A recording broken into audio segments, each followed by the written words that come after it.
All right, everybody, welcome to the NorCal Sports Network, and it's going to be a good night. We're going to be talking some Giants baseball with special guest Dieter Kurtenbach, who will be joining us at the top of the hour. And so we've got a few minutes to kind of just go random, and I thought DJ Moore! Yeah! So Eric is excited. He's got 55 points tonight in his fantasy game. Yeah, Los did well with Fields too. 30. Hey, who was throwing those passes to DJ Moore? Oh, the guy that really sucks. So hey, Justin Fields. I should have got the trade in 2 weeks ago, man. Buy low, sell high. I was thinking of doing it, man, and because he's a good fantasy football player. That's what I'm saying. Yeah. So, but 55 points. So I picked up more from a trade too. Did you really? Nice. Who'd you get him from? I think I got him. If I'm not mistaken, I got him from Will Martinez. Will Martinez. Oh, that's sure. You got him for Algiers? No, Algiers. I got more. Pitts, and I think maybe that's who it was. I think it was just more in Pitts. I can't remember. You gave up Algiers and who else? And I think that was it. I thought it was just Algiers. Oh no, was it? No. I didn't give up. No, I gave up White. Oh, White. That's what it was. Oh, what's and up, Sean? Then he traded me White. Interesting. So he wants White back. Look at that, Spencer. Hey, Dan, Eric, and Farhan Jr. I'm off the hook, baby. That's Farhan Sr., man. That's oh man. That's wrong. That is Farhan's big bro. Hey, all I'll say to that is sometimes you sacrifice. Los is freezing up tonight. He's freezing up. Yeah. Man. Now he's going to come back and do the exorcism. Let's see. Yeah, what's his head? Probably for. He skipped. There we go. Yeah, you're skipping a lot tonight, Los. Man. Yeah, if it keeps going like that, I just may tap out. I'll get that extender and I'll be all good. Yeah, Sean, I saw that, man. Nice move. Doggone it, man. Right. The I'll hit it there. Guy goes off for 20 points. I'm just glad he fumbled and lost 2. I was like, dang, good pickup though. Shoot. I'm like, dang, that was a good pickup. How'd you figure that one? How'd you figure, he goes off tonight. Curtis Samuel, he gets picked up on waivers today by Heroku. He gets like 16 some odd points, 16, 17 points. DJ Moore, 55. Justin Fields, 35. The tight end there, Sean talking about, Logan Thomas. Dang. What's the guy's name that plays center field for the Washington Nationals? Isn't his name? Oh, Lane Thomas. Right? Lane Thomas, yeah. So they got Lane Thomas and Logan Thomas in Washington. Interesting. All right. Yeah, it's kind of like the Giants had Roger Craig as the manager and the 49ers had Roger Craig, a football player. Yep. So dumpster diving on the wire. There you go. Yeah, so it's going to be an interesting week. So as we get into this, I was listening to some other stuff with the Giants today. I was hearing Alex Pavlovich on his him and Cole Kuiper's whatever their podcast's called, I can't remember, but interesting talking about the manager. We'll get into that with Dieter when he gets here, but who's going to be the some of the candidates? We're one of the hearing Pat Burrell, hearing Stephen Vogt, hearing several people. One thing we know is Buck Showalter is very interested in the Angels open position, but not the Giants. That tells you something right there. He's very interested and he wants an interview with the Angels. Probably because it will be long term. Right. He doesn't. Well, no, because their general manager is on a 1-year lame duck too. Oh, is he really? Yep. And that's what's interesting is he's on a Wow. 1 year, but he probably doesn't want any part of Farhan ball. Probably not. Who Or does? yeah. That's going to be the issue. What type of manager is going to want to come here and work underneath Farhan? I don't know. That's the $64,000 question. Yeah. I mean, Buck Showalter is old school skipper is going to come here unless you get a quote unquote old school GM. It's not going to happen. Yeah. That's the issue here, and it's going to. I'm very interested to see what Dieter has to say about that because I know you had that article, but I just want to kind of get more on his thoughts and what he thinks. I mean, it's a lame duck year for Farhan unless, like I said, unless there's some type of extension that we don't know about. Yeah, exactly. It would have been, I didn't want to say better, but if it was only going to be 1 year, why not keep Kapler for one more year? I mean, you know what I'm saying? Well, Farhan did this to save his own butt. Yes. He knew that they were both on the hook, and he took the approach like, look, I'm going to save my hide, and I'm going to recommend that the problem is, a smart ownership group, would have said, well, wait a minute. You were on to fire this guy, but you're the one that vouched for him 4 years ago when you said, and it was a little bit controversial bringing him in, but you wanted to stand by him. You were confident. Why should we trust you to, I would, I don't get it. Are you both all in on Ron Wotus becoming the manager? I'm fine with Wotus. I don't think he gets the job. Would he be your first choice or not your first choice? It depends on who the GM is. If it's Farhan, it's probably not Wotus, just because I don't think it's different philosophies. Yeah.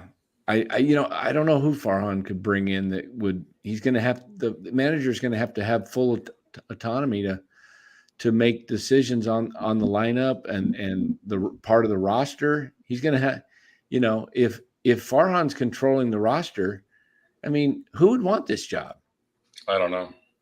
That's the issue. Yeah, who's unless it's someone internal like a Kai Correa or Mark Hallberg. Who was in the dugout on the bench when Farhan was with the A's? Besides maybe Art Howe. Don't remember. Just trying to think of their coaching staff. And Ken Maka was a manager at the time. Because Farhan seems like the type of guy that would kind of hire somebody that he knows, somebody he works with. Or maybe someone he worked with in the Dodgers organization as well. Too, yeah. Been there, done that. Yeah, I know. Like if we're going to get somebody from the Dodger organization, get Ned as the top man. Just get rid of Farhan. How about just that? Let's just start with getting rid of Farhan, and then everything else is easy. Or demote him, like we talked about. That's the problem. It's more complicated when you keep Farhan than if you just got rid of him. It is. It's a lot easier to get rid of him because you can start fresh with a whole, like the 49ers did with Shanahan and John Lynch. He's had 5 years, man. You said it on a tweet. 4 of the 5 years. What did he do? Nothing. Yeah, you just bring in get a fresh new start. It resets your organization. It's 2024. Now what you're doing is you're like Dieter talked about in the article, you're creating years of dysfunction. Yes. And we could see it. It's a disaster waiting to happen. Now they're going to go after supposedly this Japanese pitcher they're pretty high on. But so is some of the other teams are going to be very high on him. They were in on Seiya Suzuki. They were in on somebody was talking about $200 million for that deal. For who? $200 million. That's what I heard Pavlovich said. Yeah, that Japanese pitcher. I watched some film on him today. He is nasty. Yeah. Woo. But $200 million out of the gate. That's what they're saying. 200 million. Yeah. Wow. So let's go with as promised. We bring in our special guest, and as custom, we always bring our special guest in with a big roar. It's Dieter Kurtenbach, everybody.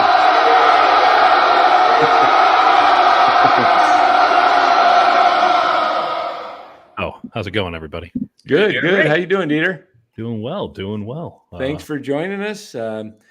We had some fun last night. We put your article up, and we actually had artificial intelligence read it, and that was rough. That was rough. So I had artificial intelligence write it, so I can't imagine what would happen when they conflate. You know, that's how the singularity happens.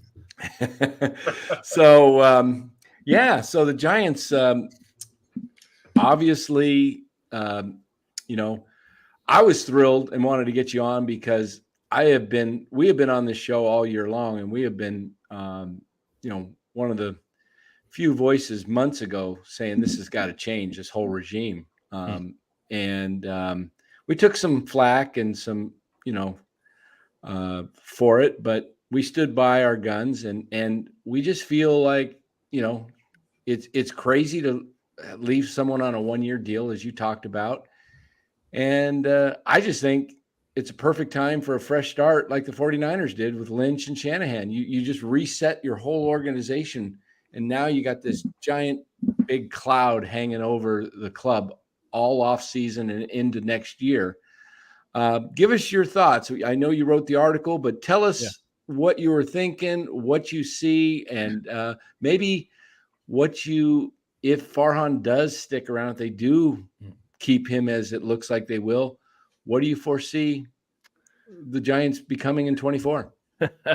Lot to unpack there. Happy to do it. I'm so glad you brought up the 49ers because that's kind of what was going through my head the whole time. When I first started covering Bay Area sports, I showed up right at the end of the Harbaugh era.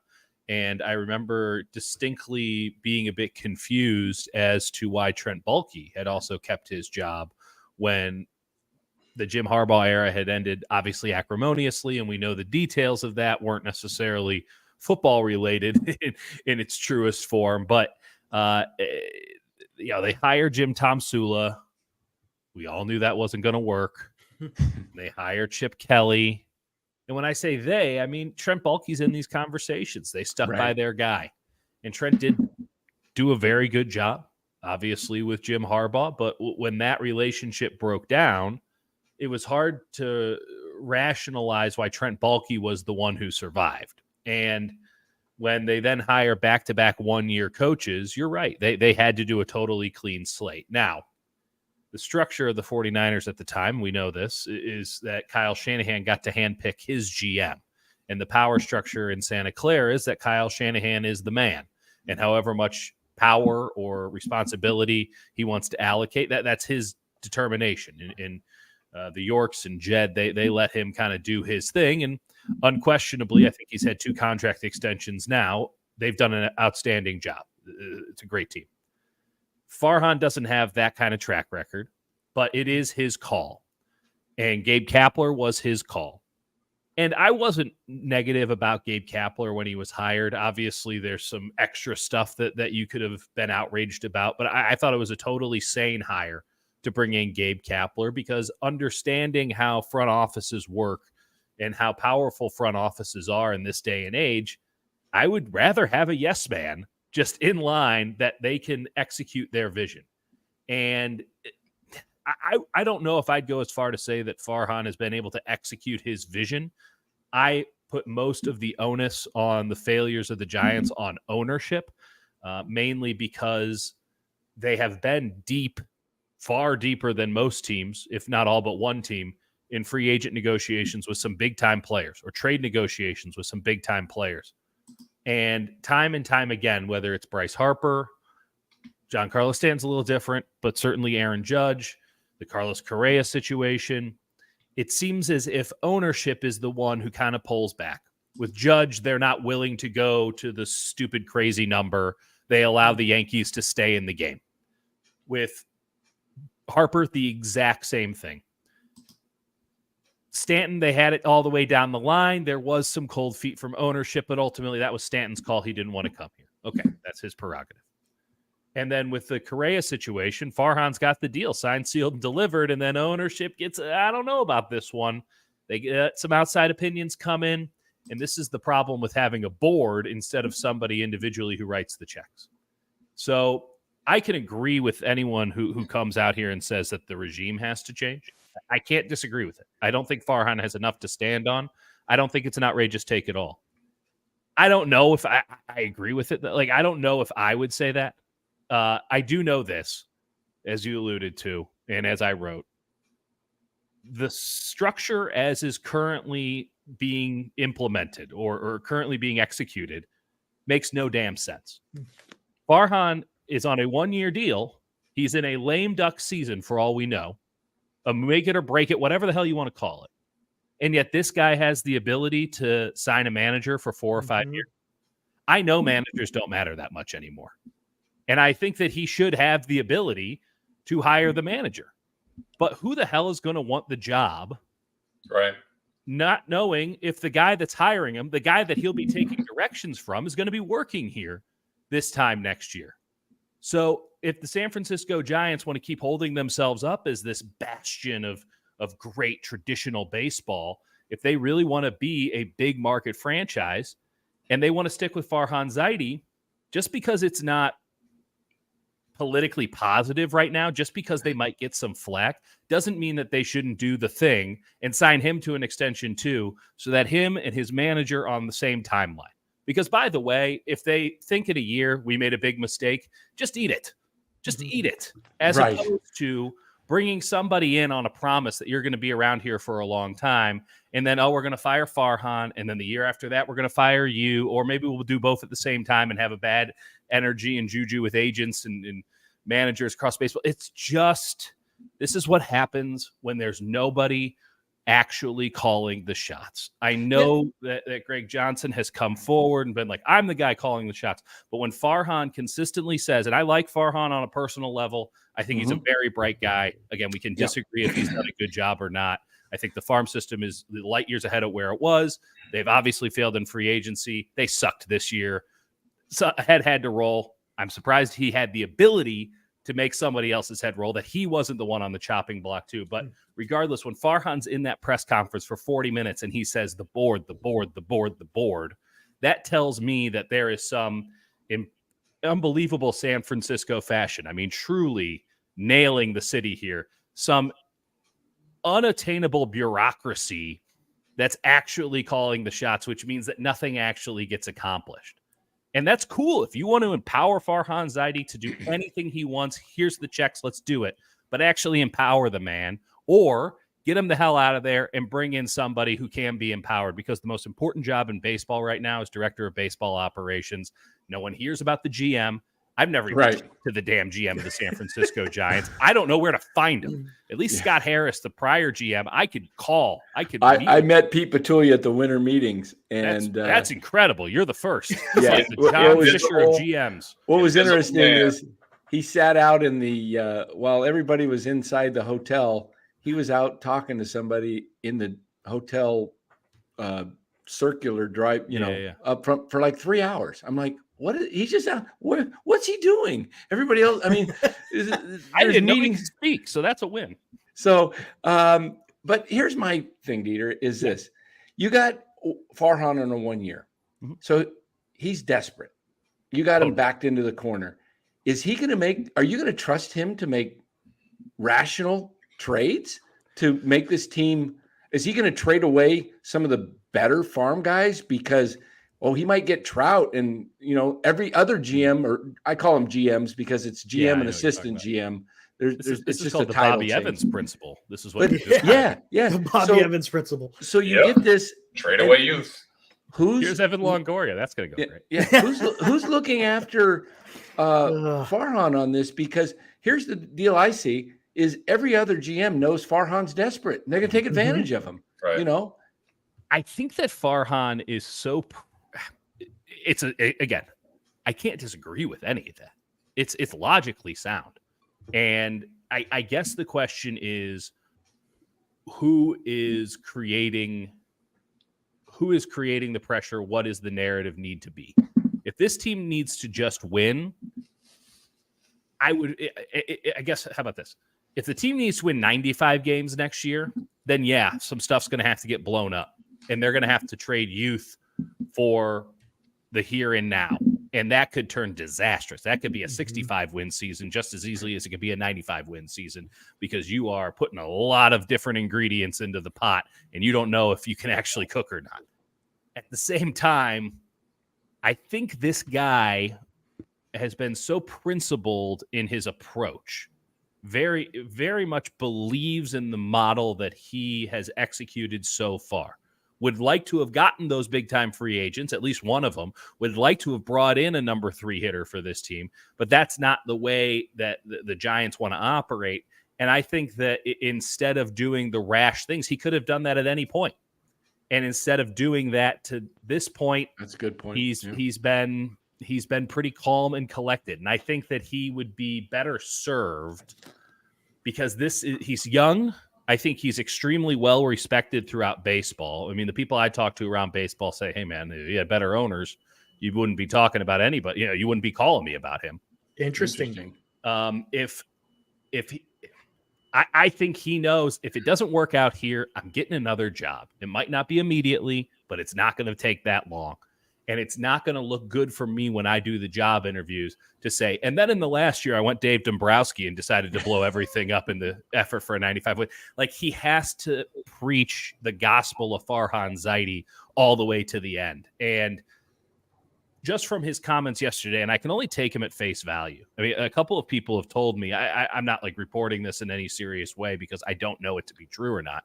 But a lot of people have told me that the Giants probably will hush extend him, which is a major red flag on my own. It's like, if you can't come out and send a press release that says we've extended the most important man in our baseball operations department, then why are you doing it? But regardless, if that happens, he's fine. He doesn't have to do anything bold or rash or whatever. He can stick through with it. And the way that he was talking in that 40-minute presser, which I thought he was pretty forthright in, was that next year is going to probably look a lot like this year, and that they're just hoping the margins work out in their favor, and that maybe they have a manager who doesn't spend the final 2 months completely floundering and changing stuff up. And I'll say this about Gabe, who is a very easy punching bag because he's a character. And it's not fair for anybody to come in after the fact and say, here's what I really think about him. I've been upfront about this since day one. I don't think he's a bad manager. I don't think anyone is either good or bad these days. I have no idea what a manager does in this day and age. He had so many coaches. He had a very weird roster to manage, but he was floundering in the final few months. And it was almost like a midlife crisis for a guy who's apparently done that once every couple of years in his life. He switched up his office in a pretty serious way. He turned it into like a cigar lounge of sorts. He started doing the post-game pressers in there, had all these like faux intellectual books out, and like 3 different black and white photos of Muhammad Ali, and like there's Rosa Parks in there, and it's like, that's all well and good, but this is like, it's either an interior designer came up with like, what does an intellectual's house look like, but they've never met someone smart, or it was an IKEA set that he brought. Like, I don't know who designs an office that way. And every time you go in there, you just get really weird vibes. And he was very short on very banal questions. I mean, It's not like we're going in there and giving him business. We got to see him every day. Pretty strange. He was just acting weird. So it was probably an easy call for them to say, get him out of there. And they probably didn't think anything more at the time, the board, that is, of, no, that guy was weird. We got him out of there. And they probably didn't even take into account, well, who the hell hired him? How the hell is this relationship work? This is kind of where we were at. Dieter, we it's kind of funny because on this show, we've had a lot of fun. We have a fantasy football league in our channel here. And one of the guys named his team Gabe's Food Review. because we do a lot of the Instagram. We put up and we It's have a unreal. little fun that the manager's doing. The one where he made the overeat. Like, I'm not on Instagram anymore, but trust me, this got sent. The one where he made the egg in spring Yes. training when he was Yeah. chasing the craving. Yeah. That's when you knew things were totally awry. Here, the only thing that I'm asking for the next San Francisco Giants manager is that he doesn't have a social media strategy. Yes. Right. Did you see the last thing that Gabe put out on Yeah, Instagram? I think it's Right. important we have this conversation, you guys, about Latino players. And it's like, what? How is this a thing that you put out for public consumption? Like, Yeah. do you have your own videographer? Like, what is I don't think he was happy in the job. He'll probably kill it as a broadcaster, like legitimately, because he's got a good voice. I great mean, voice. Like, not for him. Not managing is not for him. He's too into himself to take care of others. It got disastrous at the end. I still have no idea how they won 107 that year. we had this one food review that he did, and Balance in the smoke. talking about and I'm thinking to myself, this is a manager. How does he have time to be going all these restaurants and then coming back home and dubbing over, making the sound? I mean, he had to have been subcontracting that out or something. Check this out here. Oh, This here is it just a comes. little- Oh no. ABB in the Mission, the best I've had in San Francisco. Literally dripping with flavor. The soft shell crab tacos pack real crunch. Nobody's number two. Straight toe to toe with the burger. Jalapeno chips, the perfect spicy complement. And that's a smoky Scotch cocktail with just the right amount of maple syrup to balance the smoke. Balance the smoke. And service, highly recommend. Sneaky. There you I mean, go. to be fair, that looks Sneaky good. delicious. It does look good. It looks good. A little more cooked for me, but Yeah. but there's several of those on his Instagram. I'll say this. He's a single man in San Francisco, and the amount of women that asked me if I knew Gabe Kapler went up precipitously as soon as that Instagram stuff started coming through. Yeah. Yeah. I mean, I think he has a real knack for that. Figuring out how to manage late game situations, not for him, but Not so much. Instagram food reviews. Right. Whew, Right. get some Dieter, tail off of that. Dieter, it's interesting you brought up the dynamic of the 49ers going a completely different way from how organizations have done it for decades, which is GM first, coach or manager second. Yeah. They did it the other way, and I know they don't have a Super Bowl to show for it, but they are a damn good team year after year. The manager and the GM, for the most part, or the coach and the GM in their case, are on the same page. Yeah. Sometimes in sports, it's a copycat league. Now, I know it's a different sport. Do you ever foresee in baseball where a manager is hired and he handpicks the GM? Because it is a different way to think about it, because the manager does the day-to-day lineups, does a lot of the day-to-day operations. The GM is behind the scenes, putting the roster together. And it's interesting that you have a coach, and Shanahan is like, I'm the head honcho here. I'm calling the shots. I'm picking my GM so I can have control of him to give me the roster I need to succeed. Instead of the other way around, which we've seen with Farhan hasn't worked. He's picking players. I don't like Gabe at all. Everybody here in this chat knows that. But he was given a crap roster for the last couple of years. So that's why I bring it up. Is that something down the road maybe that we'll ever see? I don't think so. Right. I mean, way down the road, perhaps. You don't want to say anything's impossible. I just don't know who carries that gravitas these days, right? Like, Kyle got that responsibility because the 49ers were desperate for just the top option. And We're getting there. We're getting there with the I know. Oh, no. I you're right, but like, who would that even be? I mean, they fired the guy who had that kind of seniority, which I'll maintain. I've called for one firing in my entire time here in the Bay. I think about it I think about this a couple times a week. Like, I called for Bochy's head. I don't regret that.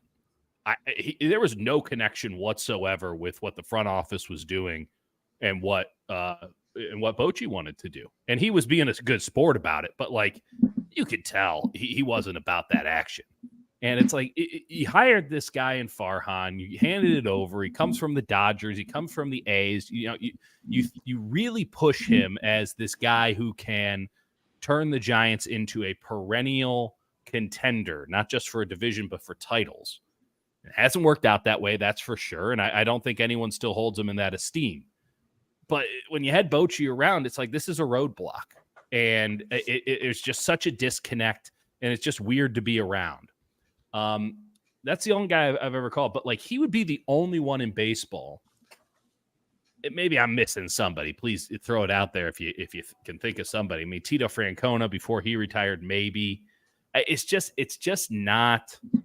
Yeah, it's not. It's not a sport that's very fair to managers. And if you need any real evidence as to why it isn't going to happen, just figure out what these managers are making these days, right? NFL football coaches. I mean, Sean Payton's getting $20 million a year these days. I mean, I don't know what Kyle's getting, but it's definitely over 7 figures annually. Like, it's 8 figures annually, no question about it. He's got to be getting $10 million now. And coaches, the price just keeps going up and up and up. NBA, NFL, and then you look at the sports where it's not going up, and it's hockey, which that maybe that's just hockey these days. Salary cap's been flat for 3 years. And baseball, where you had managers who were making $5 million, and now there's a lot. I would say more than half of the managers in baseball are making less than $1 million a year. Yeah, but they're making like arbitration one money. So Gabe was making less than $1 million a year. It's just not as valued because of the structure. And by the way, like if you could just be the Atlanta Braves and put the same 25 guys in the lineup card every day. Be nice. You know who your 1, you know who your 2, you know who your 3 is every day. Doesn't matter lefty or righty. Like if you had a roster like that, I think that the argument would be, well, that manager actually isn't doing all that much. But when you don't have a roster like that, well, then the manager has to do all this work, but the value of him, because he's the man with his hands and like, the value of the player is lessened, and therefore the value of the manager is lessened. So we're in a bit of a paradox when it comes to things. And that's why I think the salaries have gone down so incredibly. And it's just why I just don't think it's a very manager-based game anymore. It's so numbers-focused. Everyone has the data. There's just not that many gut calls anymore. And by the way, I know people pine for that era of, when the manager was a manager and we were all just going by feel. But we all have access to pretty good data too. And we would bitch and whine and complain so much if the manager was out there just winging it. You know, if he was just like, nah, I had a good, my shoulder was twitching, so I thought we'd go with a lefty. Like, we'd be like, what the hell are you talking about? We'd pull up, StatCast and fan graphs and be like, there's an obvious move here. So that's also why I don't, give a tremendous amount of credence to the whole baseball the way it was, or Brian Murphy had a good question, and I can appreciate the perspective on this, but there's a lot of people kind of pining for the old days of baseball, and I think that the fans are just as responsible as the front office for the old days of baseball going away. It's too easy to get information. It just is, and once you have that information, it's impossible to go back to just kind of winging it. Everything looks really stupid in comparison when you can easily Google any answer you need and have it up on your phone in 10 seconds when you're sitting at the park, much less sitting at home, much less in the dugout with, apparently 35 assistant coaches who I don't even know what's going to happen to those guys, by the way, I guess. Do you think they go back to their high school jobs? Dieter, do you think today's baseball fan prefers analytics being prevalent in the game and more emphasis on power, less emphasis on batting average, less emphasis on speed? And the only reason stolen bases are up is because the bags are bigger. But speed has been and the change to the and the change of the rules. You can only throw over 2 times, but speed has been de-emphasized for a lot of years. Batting average has been de-emphasized for just straight power. Do you think today's fans prefer that type of game and that type of baseball? I think statistically, if we wanted to stick with numbers, I think that revenues keep going up, and attendance was up big time this year. I think that this year's version of baseball is as attractive as any I can remember in recent memory. It did take some heavy-handed correction to get there, but I think that the product that they put on the diamond this year was worthwhile. I think that, one, it's foolhardy to just paint with a broad brush like all baseball fans, because I'm an analytically minded baseball fan. So just because I guess my camp is winning and has continued to win maybe into perpetuity doesn't mean that my opinion is more valid, or doesn't mean that anyone else's opinion is invalid. I think that it's just exceptionally difficult in this day and age where information is so readily available to willingly avoid it. Especially, and it's fun, when everything is fun and hunky-dory. Hell yeah, man, we're rocking off of vibes over here. We don't need to think about numbers. But when the shit hits the fan, that's when the numbers come out. And it doesn't matter if you're a 70-year-old geezer sitting in the lazy boy, pining for the old days, or if you're a dork like me. Like, it just doesn't matter. People are going to find reasons to complain. And if you don't have the numbers behind you, that's the first thing they're going to go to. I would like it if they took the strike zone off the TV. That I think would improve everyone's viewing pleasure. I wish they didn't have instant replay and we just went with what happened and we have to live with the consequences. It's not going back. Right. Once you introduce empirical information into the system, you can't go back to ignorance. So we never talked about that in the 70s and 80s. We just played ball. Yeah, just played ball. It would be nice. I'm sure you all had a better time about it. Legitimately. I would just like to see a balance. A balance of the veteran guy out there and using smoke, analysts. Huh? Yeah, balance the smoke. Being able to use your numbers. I mean, batting average, that's a statistic, right? I mean, there's different types of statistics out there that a manager can use. But when you're kind of the way Gabe was using it, it meant it, for a 2% increase in this, that's a little bit weird. I'll give the Giants some deference on that. They did have a shit roster. Yep. And they're having to pinch hit their number 3 and 4 hitters late in September. We talked about that. Yes. Gosh. And you know what? When it was happening, it didn't really strike me. Because it's not like you're taking Acuna or Olsen out of the lineup. Right. It's like, oh, well, here comes this guy who's pretty much the same as the other guy, just hits from the other side of the plate. And they're all kind of meh. They had to find the margins. They had to play. They had to play in that space. But this is precisely, I believe, why they should have moved on from Farhan, unless ownership is putting a lock on the cap of what they will. I mean, they had a decent payroll, higher than 17 other clubs. I think they were 13th or whatever, but still their payroll, other teams have better stars with, even less payroll. So it's true, but other teams were in a much better place when you're talking about young talent, right? True. So we're using Atlanta as the ideal, right? You have all these young guys that are coming through. Then they sign them to long-term deals. They go out and they trade for Olsen. They trade for Murphy. But they just have young pitchers coming out of their ears. They got young, good position players, especially outfielders, coming out of their ears. Like, the pipeline fulfills what they need. And I do think that the Giants farm system, which was unquestionably one of the worst in baseball when Farhan took over, and the situation that they had with their roster. I called it this. I'm not the only one to have called it this. When Farhan took this job in 2018, it was the worst job in baseball. Not because of the potential, but because of the scenario. Mm-hmm. It was brutal. You had a team that was old and decrepit and falling apart at the seams. And you're like, I guess we got to ride out another couple of years of Brandon Belt. I guess we got to ride out a couple of years of Brandon Crawford.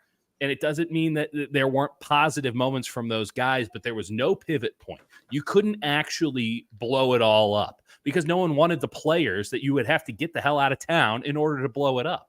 They have to rebuild the farm system from absolute scratch. And by the way, here, we left you this great number 2 overall prospect. His name is Joey Bart. So you can't do anything with that either.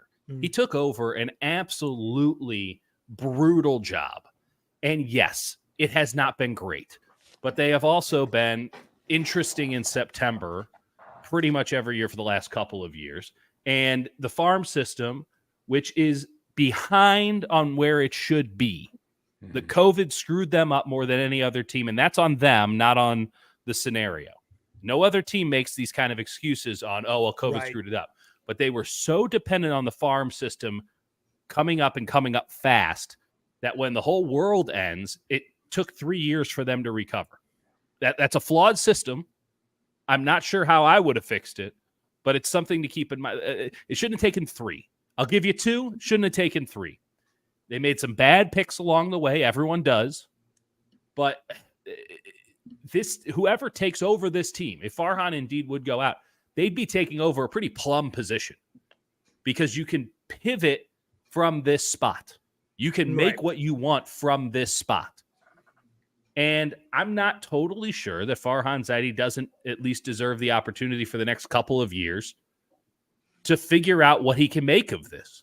And by the way, I think Farhan would be the first to tell you off the record that we wouldn't be in this position right now, wondering if he should get another contract, if ownership actually stepped up to the plate, understood the market, understand that you have to pay a premium to get guys to come in there because their numbers are going to be degraded by the fact that they play baseball right next to the San Francisco Bay. And ownership comes through for him once, we're having probably a different conversation. Now, I don't think that there's some Dodgers-like contender. There's a long way to go to that. And I don't think they're the Texas Rangers either. But like, Dieter, we had a thought here. At the trade deadline, the Giants were the number 1 wild card. That's right. And we had a very different approach. A lot of people were saying, buy, get this team. With Farhan's comments that he just said next year will probably look similar to this year. We said that at the trade deadline. We said this team's not ready to compete. It's an unbelievable seller's market right now. We were saying Cobb's 35. Go ahead and trade him to the Orioles or somebody like that, and grab one of their up and coming guys in AAA. Look at Texas. We were saying, I remember bringing up, let's go get that Evan Carter, and put him in. Nice. And why they didn't go that route. And Farhan was saying, on one hand, this is where I have my troubles. He says, on one hand, we're a playoff team and we think we're a World Series contender. And then he comes out after the season and says, kind of expect more of what you had this year. And why not stop trying to play 500 ball and keep your team in the race until September, and then bring up your youth? Just go one way or the other. Either go pay for stars or just go youth. And I don't know why he hasn't pivoted to one or the other. Because why would ownership want to do that? Because pivoting to youth brings up the possibility that you could be kind of crappy. But I think the fans would get behind it. I think the diehard fans would. Yeah. I think people that know what the hell they're talking about would. Right. That's not who pays the bills in San Francisco. That's the problem. Good point. A lot of the attendance is casual fans. We kind of talked about that. Ownership wants this. Ownership the casual wants fans to at the ball game. You got to remember who one of the main person who owns the team. They work in mutual funds. Right. Mutual funds are all about taking that 4%, baby. Yep. Just taking that 4%. Every year we're going to get that 4%. You can trust us to get that 4%. They're not in this for love. They're not in the. They're in this because they can get 4%, baby, every year. And so whatever they can do to maintain that 4%, they're going to do. And you look at other owners. Hell, you just look at Joe Lacob down the street. He's not about that 4%. He's about the trophy. Now, listen, he's made a ton of money. But that's a rising tide lifts all ships. That's a valuation. He might not be as liquid as he wants to be. The Johnsons are liquid as hell, man. They can get anything they want in cash money today because 4% every year. And this is why I maintain that the worst thing that baseball did, and I'll give Rob Manfred this. He's a bad commissioner because he only cares about labor negotiations because that's all he ever needed to care about in his entire career. And then they just decided to make that guy the commissioner of baseball. So good job, owners. Those rule changes worked, and they were much needed. I think they were fantastic. I think it saved baseball. The worst thing that he's done, amid all the Oakland crap and the Tampa crap, worst thing he's done is expand the playoffs. And I know why they did it, but all it did was encourage mediocrity. Yes. All it did was it created a big fat middle class that no one gives a damn about. And you can say, oh, that's great. There's more teams that are competitive, but there's fewer teams that actually have something going on. Everybody can just hang and tread water for as long as they want, because the San Francisco Giants could have very easily made the playoffs this year had they not decided to go, wear adult diapers down the stretch. They had to do something special to not make the playoffs this year. And they did it. And their manager got fired. The fact that team, with nobody on it save for one dude who's under a long contract, Logan Webb, the fact that team could be a shoo-in going into the end of August, just obviously they're going to make it. The fact that that's reasonable is preposterous. Right. And if you're a team that's just if you're an owner that's just looking to get that 4% every year, you'll stumble into 100 wins every now and again. You can build a juggernaut if everything breaks right for you, but you're not searching for that because you're not going to play the risky game. You're not looking for the reward that comes with risk.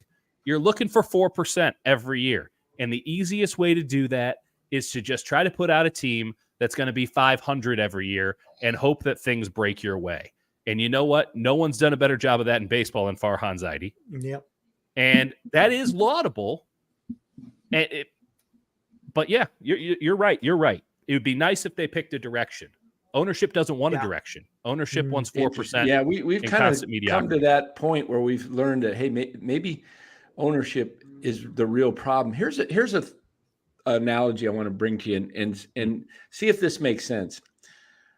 I had a job once where I was the sales manager of a brand new startup operation where I got to create the entire structure of the sales force. I got to create the commission plan so I could go out and pay top salespeople and they were going to make a ton of money. And I had 24 reps. And after a couple of years, we were funded by the government. And when government funding stopped, they stopped advertising, and we cut down to 3 salespeople. And me and my salespeople, all we did, because there was no leads, we just went out in the hallway and we just putted. We were just putting.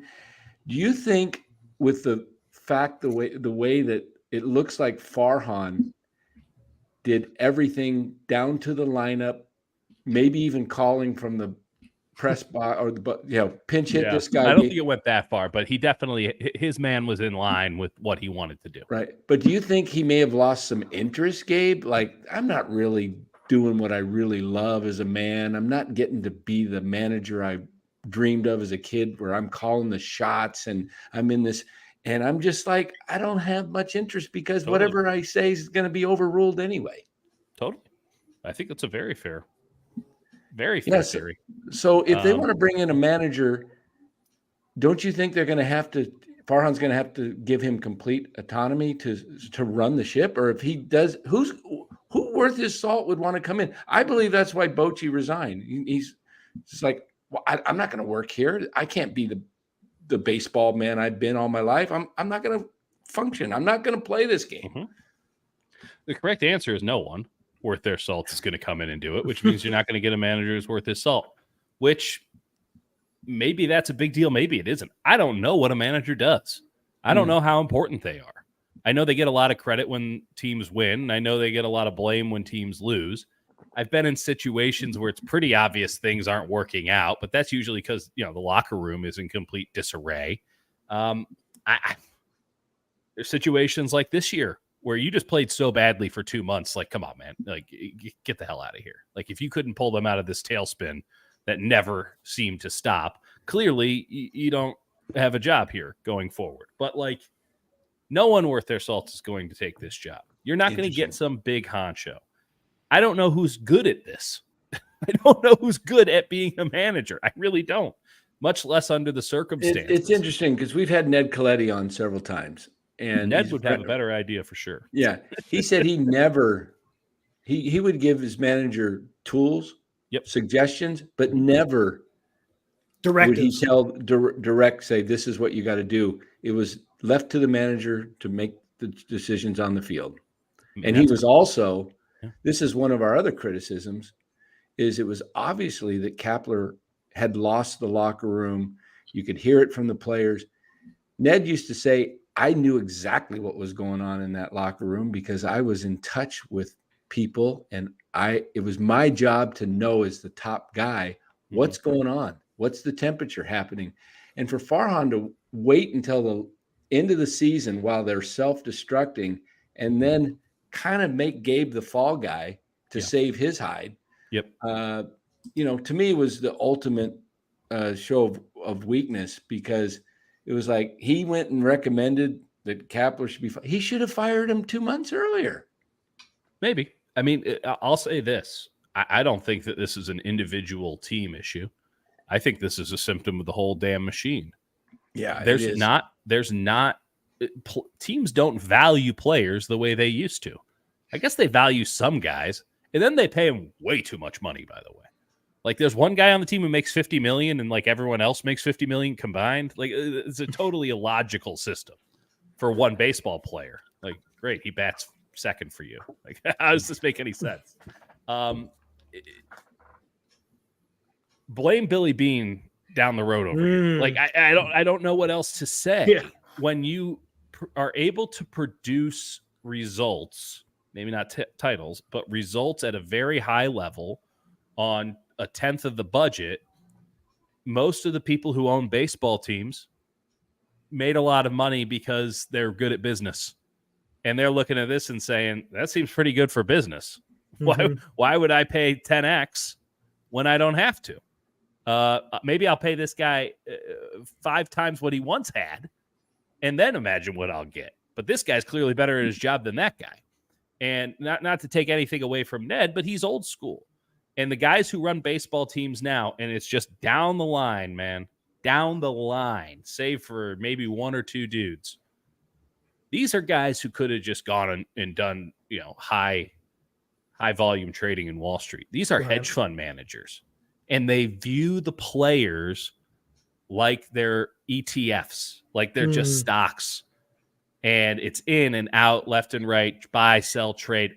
It's all just quantitative, above the shoulders. It's like day trading with Farhan. Let's bring up Ramos because we're facing a lefty for this game, and we'll send him back tomorrow because we get the advantage for 2 at bats. Let's trade this mutual fund for this other mutual fund. Eddie DeBartolo came to San Francisco in 1979, and his very first press conference, he said, and I quote, "We have a very successful corporation. We're going to run the 49ers like a business." He was almost run out of town. He finally figured it out, and you can hear all his interviews since then, and he said that was a big mistake. He finally figured it out, and he started hiring football men, Bill Walsh, McVay, and other people. Policy. And they started winning. They started winning Super Bowls, and he had his cake, and he ate it too. He won, and he made a profit off of it. Yeah. And that's what Giants fans, like real Giants fans that know the game, are upset about. What you're saying, Dieter, is spot on. We know that. They're treating this like a business. They could care less if the Giants win. And they would be probably happy if they got 15 to 20,000 at the ballpark. They don't need sellouts because they're getting their money from TV and other things. Right. But that's not going to sit well with a big core of the Giants fans. And you know what? I don't think ownership gives a shit. I think that's fair. I think that they've proven time and time again they don't actually give a shit. Yeah. And if they did, you just get a sense talking to them that it hurts them when they lose. And instead they're throwing Farhan in the lame duck out there who's got to eat it all. And he's the one who has to say, it really hurts when we lose. It's like, of course it hurts for you, dude. Your job's on the line. But if it doesn't hurt for the guy who owns this team, good or bad, if it doesn't hurt for them, if it doesn't pain them, and they got to send Larry Bear out there to say, I feel your pain. Like, the best owners are the ones who are involved. And I know that the level of involvement is dangerous because some of these guys really think they're a lot smarter than they are. Yeah. I mean, but you have to give a damn. You have to give a damn. This is something that's bigger than just a business. If it was just a business, it wouldn't be very successful. It's got to have some heart and soul into it. And as the owner, you have to be the number one fan of the team that you own. And it is foreign to us because any schmo like us can think, man, if I owned a team, man, I'd love that thing so hard. I'd drive my Ferrari. And it's just like, there's all these things that we can imagine. These guys didn't get into baseball for the love of the game. They got into it because it's a good. I should be clear. The Giants owners didn't get into it for the love of the game. Right. Maybe back in the day, maybe when Larry got in, the Johnsons didn't. That's not their prerogative. McGowan did. McGowan absolutely did because he had to put a lot of sweat, blood, and tears into saving the team. But once the ballpark was built and the money machine, the ATM was open, and the Johnsons come in, what do they need to care for? Things went great. They had a good GM. The system worked. They had Barry Bonds. Then they get these young up-and-comers that miraculously win 3 World Series. And now you actually get into a tough part of stuff where that all fades away. And this is the first experiment. This is the first time that they've had to actually own the damn baseball team. And they hire Farhan, which was, I think, a smart decision at the time. They let him pick Gabe, and here we are. They got one flag out of it. That went pretty far. We all saw that series. I mean, we all can want more, but until the owners want more, until the owners feel the pain of losing, until they really want to win more than they just want to make a profit, I can't imagine that anything other than luck is going to change the circumstance. Now, what do you make of, we've heard a lot of talk in the last few months, Buster Posey, he loses to Georgia and he comes back. He's part owner. What do you make of Buster being in this ownership group, one of the board members? I think there's 6 or 7 board members that make the decisions. And yet, how do you think he handles that or deals with that? As competitive as he is what's your take on all that? I mean, is he here is he going to become one of the 34 who just is interested in the 4%, or does he really want to turn this team around? And how much rope does he have, if any? I don't think it's a bad voice to have. I don't particularly think it's a strong voice. It feels like he's more of a token member of the board than anything else. And he'll always be outvoted. Right? Like, well, Buster said this, so all these people shut up. I mean, it can't hurt. At the same time, Buster is a lead by example kind of guy. He's not a raise your voice, slam your fist on the table. And what this team needs right now more than anything else, as I just alluded to, is it needs some damn emotion. It needs someone to say, this is unacceptable. We're better than this. We got to dream bigger. We got to go bigger. Right now, the only place that the San Francisco Giants organization is thinking big is in all the real estate around the ballpark. And listen, that's all well and good if it turns into big-time players. If that means, giving any good player on your team a Logan Webb-like extension. But you got one Logan Webb and a bunch of dudes who don't need extensions. And you got maybe Marco Luciano in a couple of years, maybe Ramos. Maybe, but that's a couple of years down the line. What you got is a bunch of schmoes and a bunch of guys that Farhan had to sign this past offseason just to make something. They needed players for the team, and maybe they would have gotten Haniger, and maybe they would have gotten Conforto anyway on top of Correa, but they definitely had to get those two guys, and they definitely had to overpay those two guys. Not that it was too much money considering the contracts. Like, they had to get those guys after the Correa thing. So it just, I'm passionate about it. It's not my team. It's for fans. It's your team. You're investing time and way too much emotional energy. Like I'm a White Sox fan. I feel by proxy, I feel all of this. It's not one for one, but I'll Bill Clinton. I feel your pain. Like, it is brutal to watch the person in charge not care as much as you. It is brutal to watch an organization be happy with mediocrity, or worse yet, not understand that they're mediocre and just let the system continue to run while it's failing left, right, and center. It's brutal. It's brutal, particularly for Giants fans, when the arch rival is a damn near perfect winning machine. I mean, 11 that's straight the model. years. 11 straight playoffs. Yeah. I put out something the other day. Giants in the last 2 years have 51 games behind the Dodgers. 30 last year, 21 this year. This was supposed to be their crap year. Yeah, I know. Right. Is it a fair question to say, do the Dodgers owners make more, the same, or less than the Giants ownership when it's They all make said and more. done? They make way more. They make more. Well, And they have a much larger and they ballpark, win. and they have a much better television deal. As much as the Giants have a good television deal because they own NBC Sports Bay Area more or less outright, and so they get all those subscription fees that still exist somehow. Which, by the way, very much looking forward to the time when that doesn't exist, and then we'll see. Maybe that's when the stress starts coming. Maybe that's when they start feeling something. Gotcha. Maybe that's where the 4% disappears. But for now, they're in pretty good stead as compared to 17 other baseball teams. But the Dodgers, they got themselves a plum deal. They got that $250 million up front, baby. Like they're golden. They have their cake and eat it too. They make a profit and win. Dieter, how long has the Giants owned their? Cut out there, Los. He's having internets.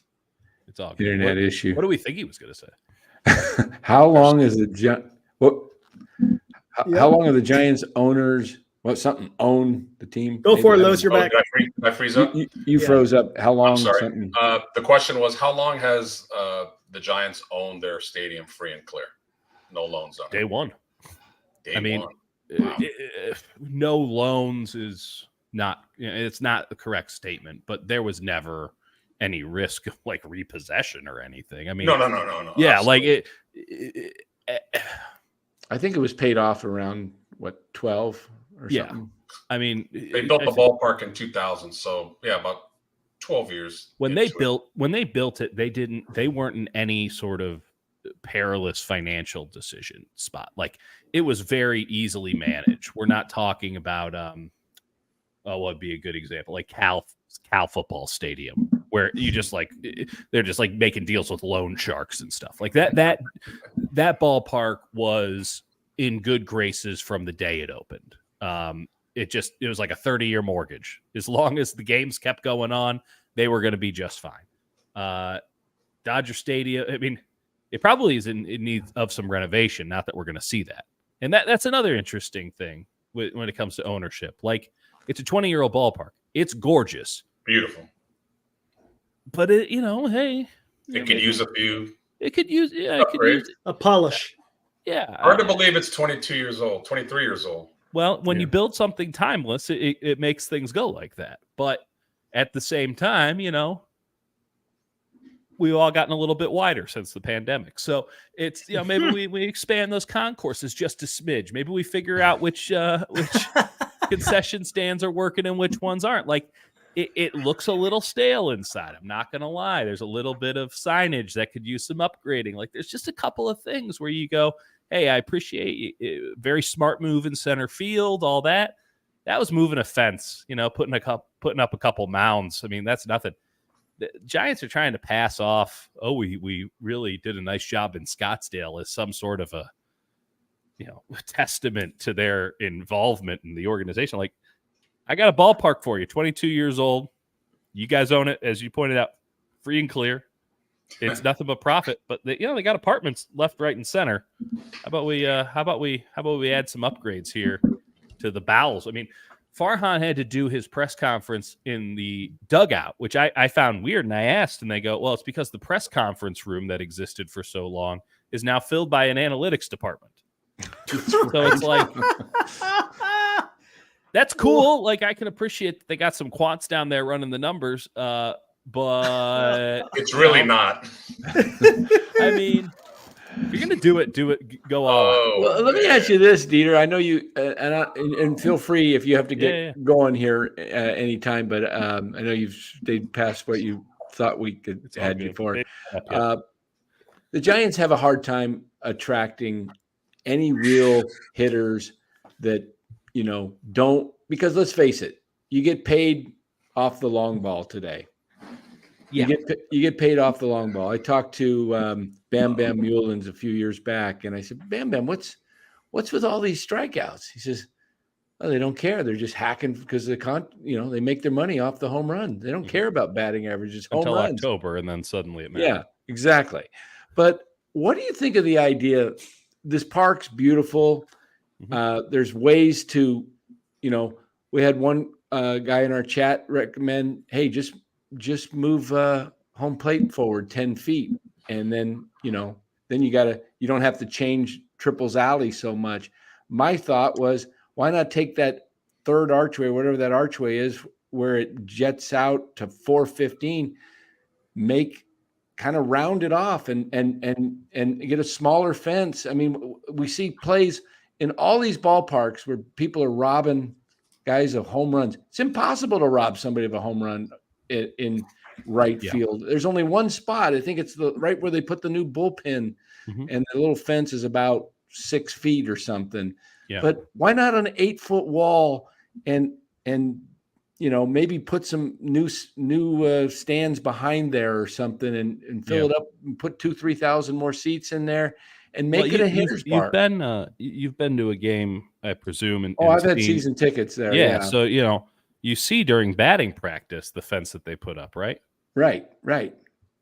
Make that fence permanent. Make it 6 feet tall. It doesn't seem that hard.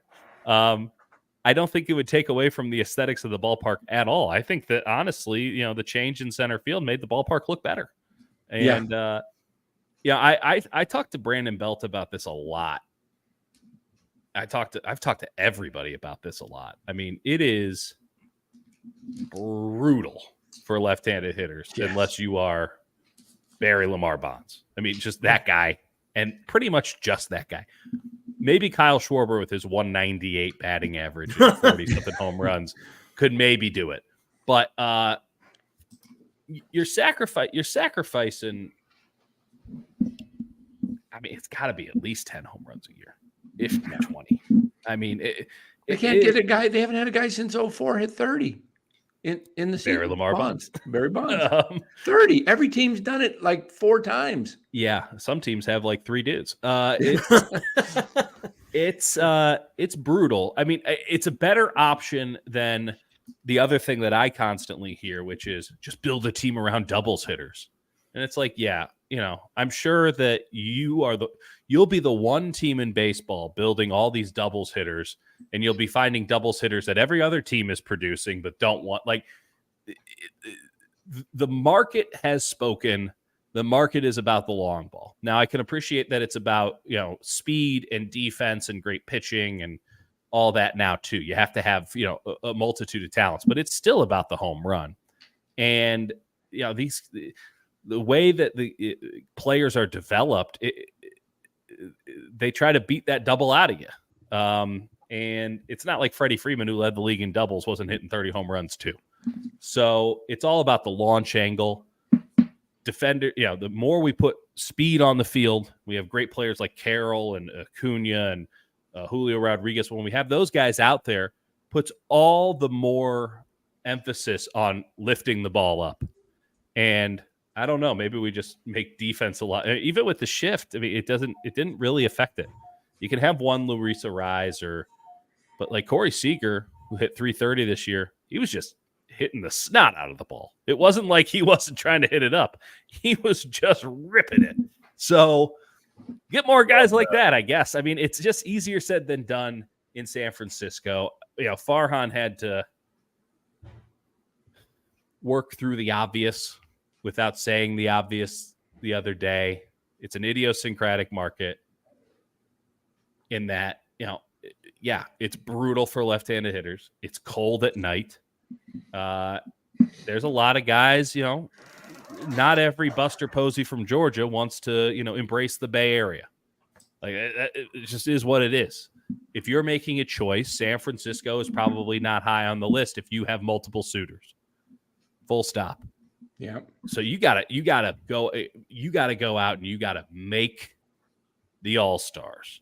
And you got to trade for the All-Stars and make them fall in love with it because, hey, you got to play a year here anyway. You might as well embrace this damn thing. You got to go out there. You are not a premier spot. It sucks to say because it's not right. We know what this market should be and could be and is. But this is just the nature of the beast right now until you get this thing rolling again. It's not a premier spot. So you got to go and you got to overpay. You got to make. You got to be deft. And there have been moments in Farhan's regime where I felt like a little bit of that kinetic energy that you need. Like, hey, something's happening here. Something's building. I will say this. The Correa thing took the wind out of the sails entirely. And I really do think back to that day a lot. Mainly because I was too stupid to check my emails the morning of, and I was in the parking lot when I finally checked my emails, and it's like, oh, it's not. Got right back on the Bay Bridge. But so I think about that a lot. Like, just check your emails before you get in the car, you jerk. But it took the wind out of the sails. It was all building up to that. The Judge thing failed. Here was reclamation in its own way, and for it to fall apart, for him to be playing so well in the postseason, it's just brutal. And it just never felt like this team could get any real positive momentum. It always felt like they were climbing uphill. Even when they were 13 above, I know you guys would have said it just always felt like they were overachieving if the other shoe was going to drop, that this was an eminently 500 team. And so it totally sucks that they couldn't even finish 500. Yeah. And that's unacceptable. But man, I'll tell you, we our feeling was, and I think this is the way they should be building the team, is go out, trade some of the veterans that they had that were wanted at the deadline. Guys like Cobb. I think you could have traded an Alex Wood and picked up a prospect. I think you could have traded, Farhan said, oh, well, we got, it was a tough market unless you wanted to trade for everybody's 4 or 5 starter. Well, you had three guys that were 4 or 5 star. Just deal them. Manaea would have been a guy you could have got something back for, probably. People that were in the playoff hunt. And then get these young, controllable hitters and get them signed, and then sign them like the Braves did. That's right. With Acuna and Albies and Riley. Get these guys under contract till they're like 30. You get them in your and then you build that way, and then you can start attracting the 1 or 2 free agents to supplement that. There's no doubt about that. They really need to develop a bat.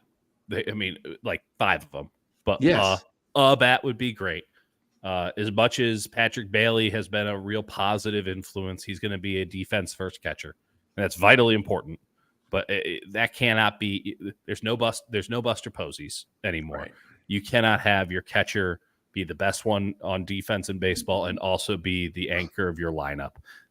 That's just not how the game works these days. That kid from Baltimore's close. Yeah, he's pretty awesome. And then what happened with the Orioles? Like, it's just, but I will counter with this. After 5 years, I question if fans have the patience to do it that way. Right. I really do. I don't know if I have the patience to do it that way, and I can turn it off anytime I want. You know, like, they should be further ahead than this when it comes to that. Yeah. And that's what makes the free agent failures so frustrating. Right. Is that they kept trying that route, and at least in one case got tantalizingly close. And for them to be so pot committed to that route, probably correctly, given how the farm system has truly developed, and then to not, put that extra bit of cash in there to get them over the top, it's unforgivable. It was unforgivable at the moment, and it's certainly unforgivable now that it hasn't been bailed out at all. But I don't know. In terms of the next Giants manager, we got that question as good as mine. Yeah. Do you know any local high school baseball coaches that are looking for a job up? I don't think it will be anyone with Giants ties. And a lot of people suggest Wotus. One, I don't think Ron wants to do it. Two, I don't think Ron would be willing to do the job as it is assigned. Mm-hmm. And three, if Ron Wotus is hired, for sure that Farhan's getting fired at the end of the year because you wouldn't have to give him a long-term deal. Yeah, he could be the stop. He could be the stopgap to kind of be like the loyal soldier in the organization. And that means that ownership's already made up their mind on Farhan, which again I ask, why don't you just can him? But I don't think it will be. I think what will end up, they'll find the bench coach for the Guardians or something, and it will be some guy who, probably is a little bit too green for the job to begin with. Kind of sounds like Kai Correa. Wasn't he the bench coach with the Guardians? That's right. I think he was. No, Kai Correa got his start with the Giants. Yeah, I think he was the bench coach with the Guardians. No, he was never. Well, he graduated high school, then he was the bench coach with the Giants. He was never a bench coach of the Guardian. I mean, I don't think it's going to be anybody that we know. I don't think it's going to be anybody on a sports talk radio list because I just don't think that there's a market for this these Interesting. days. I just don't legitimately. These are the things that I think about all the time. I couldn't tell you who's going to be the next manager of the Giants because it's going to be the second in command for the Rays. Anyone know who that guy is? Nope. I don't know who that guy is. Maybe Kevin Cash wants to come. Maybe that's the one guy that they'll let him be in full control. Pay Kevin Cash a ton of money, let him leave Tampa Bay and say, hey, you get to pick your GM too. Nice. Dieter, for that. Did you see the news in New York with Billy Epler, how he resigned because of the investigations by the MLB with tampering with the roster because of injury list? How do you first off, isn't everyone doing that? And two, yeah, that's what I was going to say. Farhan, he kind of manipulates the roster. I remember about a month ago, after Ross Stripling, I think Gabe Kapler, prior to them talking to Stripling, said, yeah, Stripling's got a bad back or something. And then the reporters asked Stripling, hey, what's going on with your back? And he said, there's nothing wrong with my back. That's news to me. So it makes me wonder, is someone looking over their shoulder when you're seeing a report come out like that, with the MLB maybe investigating Epler? That stuff's been going on forever. I can't even fathom what they were doing that was messing up. Now, I will say, they were tanking at the end of the season and they were resting or I guess benching a lot of their elder statesmen. I would imagine that they had an agent or two bitch and whine and complain to Major League Baseball, and they have to do it for the sake of the Players Association. But yeah, I mean, get in line. I think everybody else. That's what I kind of figured. Yeah. Wow. Hey. Well, Dieter. I know you've gone way past your time and that you said you had. So I wish I had. By the way, the Niners are going to go 17-0, and everything is going very well. And when I say 17-0, I want to tell you this right now. I mean that. Hey, I said it Sunday on Larry Kruger's show. I said, there is no reason this team, if they stay healthy, they have a dominant defense, dominant offense, special teams is excellent. If they just stay healthy, who could beat? I mean, they have the ability to go run the table. I'm telling you right now, I feel it in my gut. 17-0. I'm not saying 20-0 just yet. I'm saying 17-0. Woo, and if they get to 14-0, I promise you this: I will be insufferable. That's awesome. That'd be great. Well, right, Dieter, guys, thanks so much for having me. Thanks you so Dieter. much. You're welcome to come back anytime and join us, and enjoy your articles. And you still doing some KMBR filling in? Well, not after this, guys. I'm pretty sure. Yeah, I called in the other night and I told FP, I said, I had a rant. I was at the Diamondbacks Giants game because I'm down here in Arizona. And I called him and I said, hey, FP, I met you in the press box because I covered the Giants down in the media this year. And I went on a rant and told him, and he says, at the end, I get off and he goes, that was Dan from Arizona, former employer of the Giants. His former me, basically saying, I think your credentials are gone. Yeah, exactly. That's it's a fine line, but you know what? Whatever. Yeah, exactly. Got to be true to yourself. That's right. That's Love okay. You can have the fake reality. We'll deal in the real one. All right. Follow everybody. Dieter Kurtenbach, San Jose Mercury. Yeah, at Dieter's. Yep. San Jose Mercury News, right? And absolutely. I got it in the description. If you guys go into the description, I got his Twitter in there and the link to the Mercury News. Yep. And his Twitter account it's just at Dieter at Dieter. I think it's just Dieter. Yep. Yeah, at Dieter. So great interview, man. Yeah. Dieter's excellent. He says it like it is and doesn't hold back. And that's been my frustration with a lot of the media members, just really kind of going soft on a lot of this and just, not coming out and being, one way or the other, choose a side, So anyway, but that was awesome.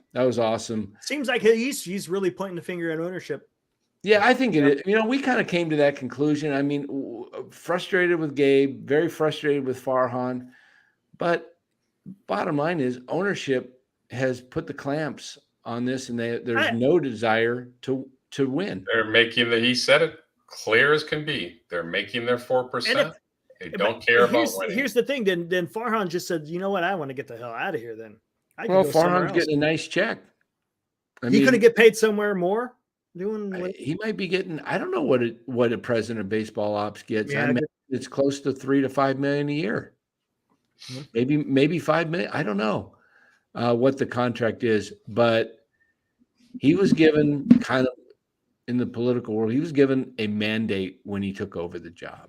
He was given carte blanche to run the organization, to clean it up, to get the farm system in control. And I also more importantly, getting the books. Yeah, I think he was locked. I mean, hey, what's Farhan's background? It's financial. Yeah, he's a financial guy. He's an Ivy Leaguer, financial wizard, smart guy, and cautious. Not going to lose a lot of deals. Going to make very safe deals. Not going to go out there and give away Kyle Harrison and Carson Whisenhunt for Mike Trout. Kyle said something in the chat about 10 minutes ago that was kind of what I was thinking. I didn't want to say it while Dieter was on because it would have probably gone on for another 20 or 30 minutes. This is going to be an unpopular opinion, okay? So brace yourself, especially after yesterday's ha-has at me and Farhan and all that. Buster Posey was thought by all of us when he moved here to be the savior. Yep. He's going to save the Giants. He's going to bring back old school baseball and get these guys reality check. What if he's not? And hear my thought. This is not Buster Posey, the player we're talking about anymore. This is Buster Posey, the owner. Different way of thinking. Maybe he wants to make that 4% and make his money too. I'm speculating here. I'm not saying this is a fact. I'm just saying that he moved back from Georgia back to the Bay Area, which is really, really, really expensive. He wants to make his money. So before you blast me on the chat, think about this. Michael Jordan, great player, lousy owner. Yep. Derek Jeter, great player, lousy in the front office. So while we all want Buster Posey to be the savior, kumbaya, and he's going to make everything go right, maybe not. Maybe he just wants his paycheck as well. And I hope I'm wrong, but it does need to be said. Well, Buster took a pretty good deal for the Giants when he signed that 10-year deal. I think what was his last year? He's making about 21 million. 20, somewhere around there. I mean, he could have signed a huge contract. He signed a 9-year deal early on, like 2000. At the time, it was really a pretty like 2011 or 12, right after the MVP year, or was it right? It was either right before the MVP or right after. Yeah, it was a good deal for both sides. Yeah, it was a good deal for both sides, but at the end, Buster made more money up front in the beginning, but he probably took some off the back end. To piggyback on what you said, Los, even if Posey wanted to do something like Dieter said, he's going to get voted down. He might have a totally different mindset than what the other 6 or 5 board members want to do, and they can just veto him. And then what do you do? And he might get frustrated with that, and like Jeter, just say move back. He might say, "I'm back, going back to Georgia." Who knows? I think he does want to win, and I think there's we do know that Bill Nusbin? How did you say his last name? The former owner. Somebody in the chat knows it. I'm bad with my memory at times. He was an owner, Bill Nosbin, whatever. I can't remember what his last name was. Somebody will know it in the chat. He was an owner of the Giants, and he was kind of forced out because Newcomb, yeah, Newcomb. Thank you, Spencer Stewart.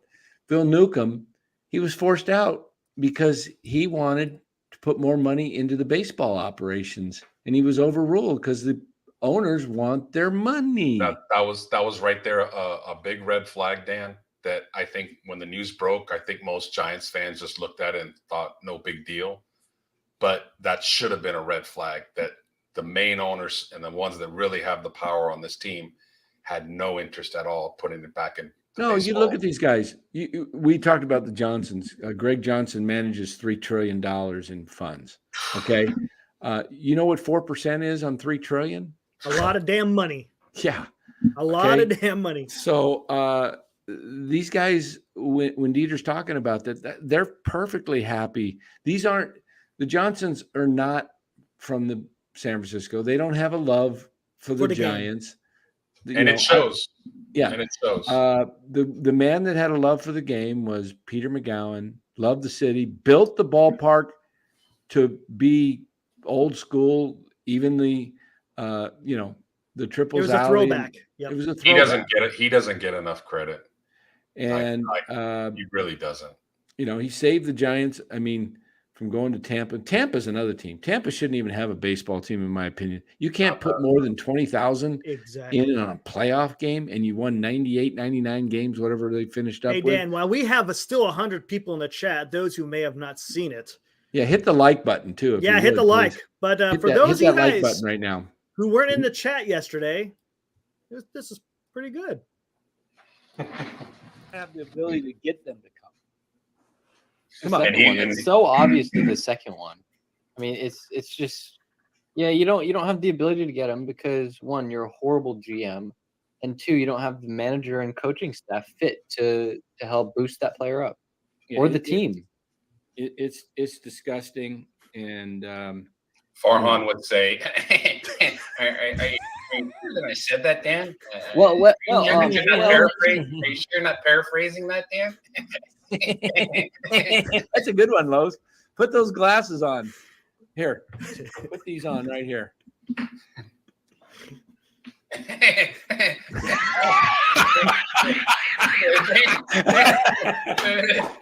are you sure?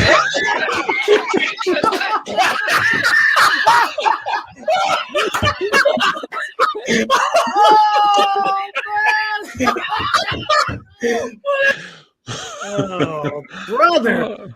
Oh, God, that man. was great, man. The, Great. the Beavis and Butthead laugh gets every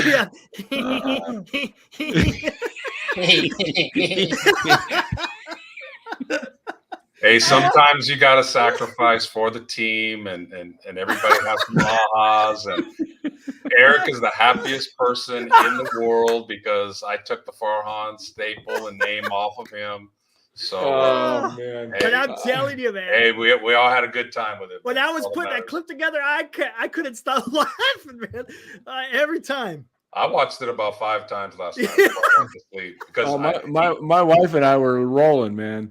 each time I focused on somebody different. I focused on Bora, who was going nuts. Dan was laughing at first, but then when I took my hat off, he damn near went back and almost fell in his chair. That was hilarious. Yeah, And then Bora about that. Eric had to get up and get out of his chair. So I imagine everybody in the chat had their own reaction. Oh, if I didn't throw off my headphones, my whole microphone would have fell over and everything. That would have been a mess. Oh, that was hilarious. That's a keeper, man. That's going to be on the Yes. greatest hits. Exactly. Like I said, we were having it all wrong the whole time. What are we talking about? The Farhan thing? Or? Yeah. I mean, who knew? I mean, it's kind of like we were hopeful, but, I think all of us had that, we voiced it. There was that trepidation in that, like, are they going to probably bring him back, I and it's like, I still think Dieter was cool and informative, but it was depressing. almost depressing. Yeah.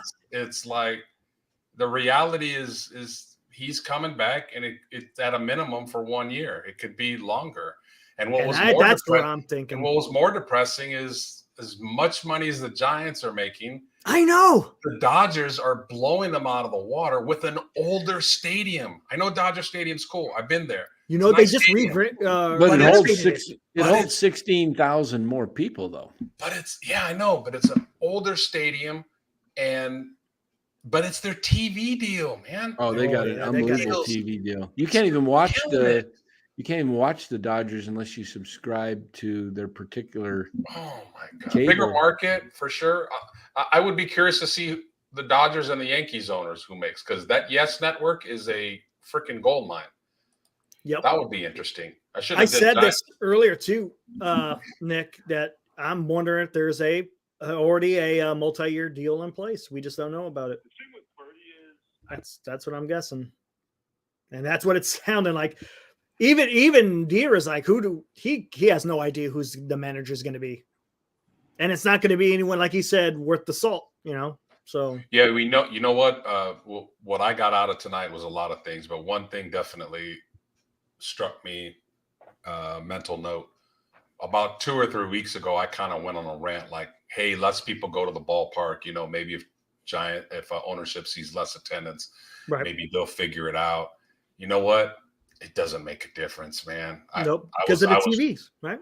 Exactly. Yeah. I was completely wrong on that one. Like, they could get 11,000 a game, and they ain't gonna care. And they'll say the right thing on camera. They'll be like, "Oh, this sucks. We're gonna do what we can." But behind closed doors, they'll be like 4%, 4%, 4%. And Dieter also stated the obvious, what we were talking about. The Giants own NBC Sports Bay Area. That's why Pavlovich is beholden to the team. That's why you don't get any difficult questions coming from that segment of the media. So yeah, I am curious about the parking situation. Like, all these lots, are they owned by the city, or are they owned by the Giants, or they split it? Like, these $80 to $100 parking lots, does the city of San Francisco get that money? Do they split it with the Giants? I'd love somebody. I'm sure there's some kind of percentage at the city. Anybody in the chat knows that answer. I'm curious, because I'm a mortgage guy. I'm a finance and numbers guy myself, but I like to win first and foremost. So, and I'm really curious about the finances of things like that. this is as if the Giants made a third wild card spot, Farhan saves his job. Okay, here's the issue. I'm glad Dieter brought it up when he was talking about, and I talked about it earlier too. And I think it was when Ned was on. It's like, aren't we cheering for mediocrity when you're expanding the playoffs? When you actually have, you feel like your team is in it when you barely could get in with the way that the Giants were playing. It's just like, come on, it made no damn sense to bring in that third wild card and give people hope that you got some kind of a world beater. Yeah, you get in the playoffs, anything can happen. But everyone who watched baseball can see that that team wasn't constructed to do anything. They would have got, just like with the wild card we just had, they would have got swept. People are suggesting I get some Arizona sun, go into the Giants facilities and pretend to be Farhan and start making some moves for the betterment of the team. that would work for about like 5 seconds because I'm 6'2". I think Farhan might be 5'8", so they probably wouldn't buy like that I grew 6 inches. You could just say, "Hey, you've been taking the cream in the clear." No, don't say that. But yeah, I mean, just that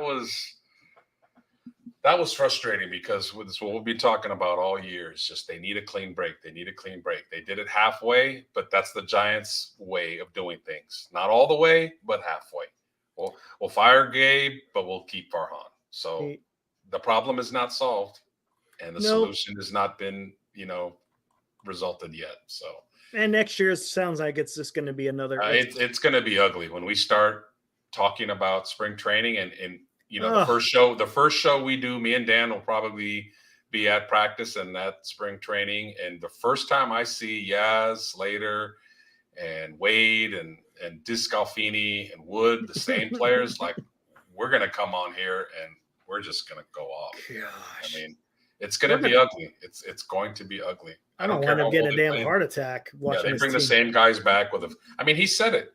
We're bringing 15 to 20 guys back. He said that. But he's a liar. So maybe he's only going to bring 5 guys. Maybe he's only going to bring 5 guys back. Can't change that fact. That guy has been a liar. We can't trust him for anything. Yeah, who knows? Hey, I'm ready to kill this on my end. If you guys want to stay on, or Eric, you want to go on to the get into some stuff. I don't know. You want to stick? You want to do a little bit of wrestling, Los? You got to get going. I'll stay in for a few minutes and talk wrestling. All right, you guys. And hey, George Kittle was at the wrestling the other night. George Kittle, Hufanga and Elijah Mitchell all Monday night at the wrestling. Hey, Kittle loves wrestling. Yeah, I was just gonna say he may wind up being a wrestler after he's done. Yeah, that would be hilarious. Yeah, you guys take on the wrestling, and then at the midnight hour, I'll be laying there in bed reading, watching. Bring in Will B. And Will B. You want to come in? We'll switch it over to U.S. history, maybe some military history. Yeah, military history, and then So anyway, great show tonight, guys. Yeah, it was. Hey, Dan, great get in getting Dieter. That was awesome. Yeah. All right, guys. Hey, good job. We will see you. Congrats to both of you on a big fantasy football night. Don't know if that's going to hold up or not. You never know in fantasy. Never know. I know, exactly. That's the crazy thing. But it's a good start. 55 with one player is a great start. I mean, you still got 7 guys to play, and the other guy you're playing. Who are you playing? Purdy? I'm playing, Carlo P. Isn't that Purdy? No, that's Rock the Party. Oh, that's And that Cameron. That proves my point. What I said weeks ago, that in a super flex league, it's automatic 2 quarterbacks. So Eric had DJ Moore, I had Fields. Yeah. So they both had big games. Guess who scored more points? The wide receiver, not the quarterback. I know. Why are you giving that away, Los? Hey, go ahead. Run with it with what you want. I mean, where the heck's your team? Oh, there you are. Okay, so you got 55. Start a wide receiver against me, not a quarterback. He better get good like that. You're projected to whip the pants off of him. So you need if you get 100 points out of the next 7 guys, I'm good. Yeah. You should be good unless he has one Should of those be. wild games. Unless Burrow fucking does something dumb. Let's see. Where could you? You never know. I was almost debating to start Zach Wilson In Denver. Yeah, because the Denver's D isn't that great, but Arizona's D, with Burrow playing in warm weather, maybe that'll do something. We'll see. Still have time. All right, guys. I am out. Need to trade for a defense. Bora says, "Hey, bring in Bora. I'll send Bora the link if he wants to join you guys. Let me send Bora." Well, he doesn't like wrestling. We're going to be talking wrestling and history stuff. He might want to come in and talk. You're going to talk wrestling and history? Yeah. Yeah, he won't talk wrestling. I'm probably not going to go to San Francisco. Trying to get to San Francisco from here is a pain in the ass with the traffic. But Fleet Week, that used to be an awesome. I don't know if it's still as awesome as it used to be, but back in the day, I'm still gonna send the link to Bora just in case. All right, when Alameda was still open and they had the I think the Enterprise, that was its home port. Back in those days, man, that was something. Yeah. But it is cool seeing the Blue Angels flying over the bay. That makes for a nice show. All right, so there's the link to Bora if he wants to come in. And I was thinking about making a trade to Bora. To Bora. I threw that. Hey, Bora, the trade I just looked at, it gives you it weakens my team according to the points analyzer. So I'm not sure if I really want to go that route, but hey, Mark, Blue Angels, anyway. Much better than the Thunder Chickens. That's coming from an Air Force guy. Blue Angels are awesome. All right, what can I? Let me hold on here. What can I do to have an exit here? I need an exit. There you go. Hey, Will B, I put the link in the chat. Well, Bora could do it too if he wants. All right. They're telling me I'm out of here, everybody.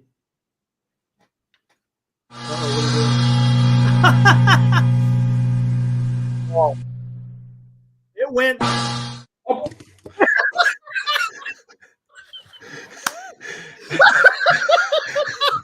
I turned it off. Did you turn it back on?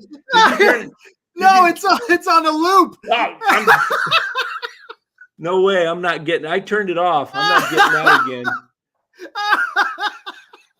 Those things keep popping out of your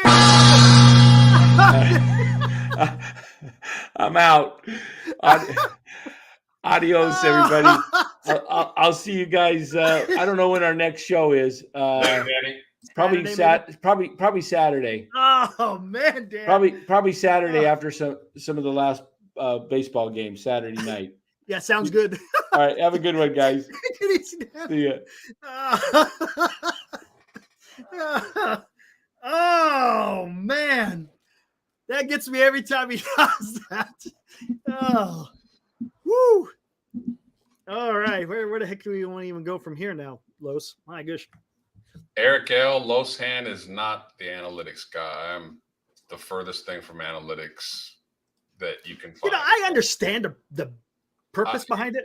It's there, and don't get me wrong. Like maybe once in a while, I'll do a pinch hit, a left-handed hitter against a right-handed pitcher, like that throws sidearm and is nasty. And I know a right-hander is going to have a difficult, but it depends who that right-hander is. If it's one of my better hitters, I'm not taking him out. But if it's an average hitter, then yeah, it has its purpose. But I think it's overdone analytics. That's always been my contention. But I was going to say with Dieter, I'm not going to say it in front of him, but he said it himself. I'm kind of a stat dork. Yeah, that's fine. He's not a guy that played baseball. For those of us that played, we have a different perspective of the game. And he understood that too. And he understood that. And he absolutely acknowledged that. So that was cool. But he's right. There's too many fans that are like Dieter, that they like the statistics, they like the analytics, they like the home run. They don't care about batting averages or hit and runs or the strategy of the game, the gut feelings of the game. And that's a shame because I was trying to make that point. There needs to be a balance. There needs to be a balance. Right. For sure. It can't be too much this way or too much that way. Exactly. Find the middle. Find the middle ground. A happy middle ground in that. Yeah. Exactly. So I thought that was, pretty established. I brought that up on the show before. I think the ballpark is 65 to 70% of the casual fan. Right. Just there for the experience of the park. And just there for the experience. Yep. Exactly. Absolutely. That's Matthew's asking, did I ever fly in the Air Force? Nope, never flew in the Air Force. I've flown on planes, but I never flew the planes. But yeah. Somebody asked a question way back about Chris Benoit versus who was it? Oh, someone was a better wrestler. Again, Chris Benoit was a great technician. That's Central Valley Kings. Central Valley Kings. Yeah, all BS aside about Chris Benoit, we know what he did. Yes. Yeah. Before he did that, the dude was. You talk about a nasty finishing move. Oh, that crossface. Crossface grappler or whatever. Yeah. I mean, he learned from. He went to the same school as Bret Hart. Bret the Hitman Hart, right? Yeah, there was a lot of wrestlers that went to Bret Hart's dad's dungeon. Yeah, the dungeon. Ric Flair went to that dungeon. He talked about that in the documentary, like how intense the workouts were in those things. Like it made him who he was. That's why Flair could go. Nobody wrestles 45, 60 minutes anymore. Nope. Nobody. The matches are 10, 15 minutes at most. Yeah, it's just like quick match. Unfortunately, it's kind of how society has gone now. Everything they want to get everything done in a matter of minutes instead of actually watching a long match kind of develop and see how it plays out. Man, Aaron L., it was sad to see what happened with Owen Hart. It really was. I never watched the. Vince McMahon was all about living on the edge and doing things that they weren't necessary. And that was a risky thing. And the wire breaks and he falls and he dies. Stu Hart, that's who it was. Stu Hart, yeah. Yeah, that's the story behind Owen Hart is he's the one that fucked up Stone Cold and almost paralyzed him. He had a finishing move, which was that's right. He broke his neck, right? Yeah. Well, when you do a pile driver, when you take a guy like the Undertaker, you turn him upside down so his head is facing the mat, and you drop him. You're supposed to drop to your knees. So your knees hit first and the guy's head never hits the mat. Exactly. And I saw something that before Stone Cold wrestled Owen Hart, he said, look, man, I've had neck issues. I've had some issues. Please, I know that's one of your moves. Please drop to your knees. And Owen Hart said, don't worry. I like to do it the way I like to do it. I'll protect you. And he didn't. You watched that pile driver in slow motion. He put his own weight and Austin's weight, give about 450 to 500 pounds between the two of them, all down on the neck. And Austin said for 30 to 45 seconds, he couldn't move. He told the referee, I can't move. Tell him to get away from me. And Owen Hart heard that. So he kind of went to go play to the crowd to buy Austin time to get his senses back. And he did, but he was never the same. That move shortened his career. And it was a shame that because in wrestling, the number one rule you have is protect your opponent.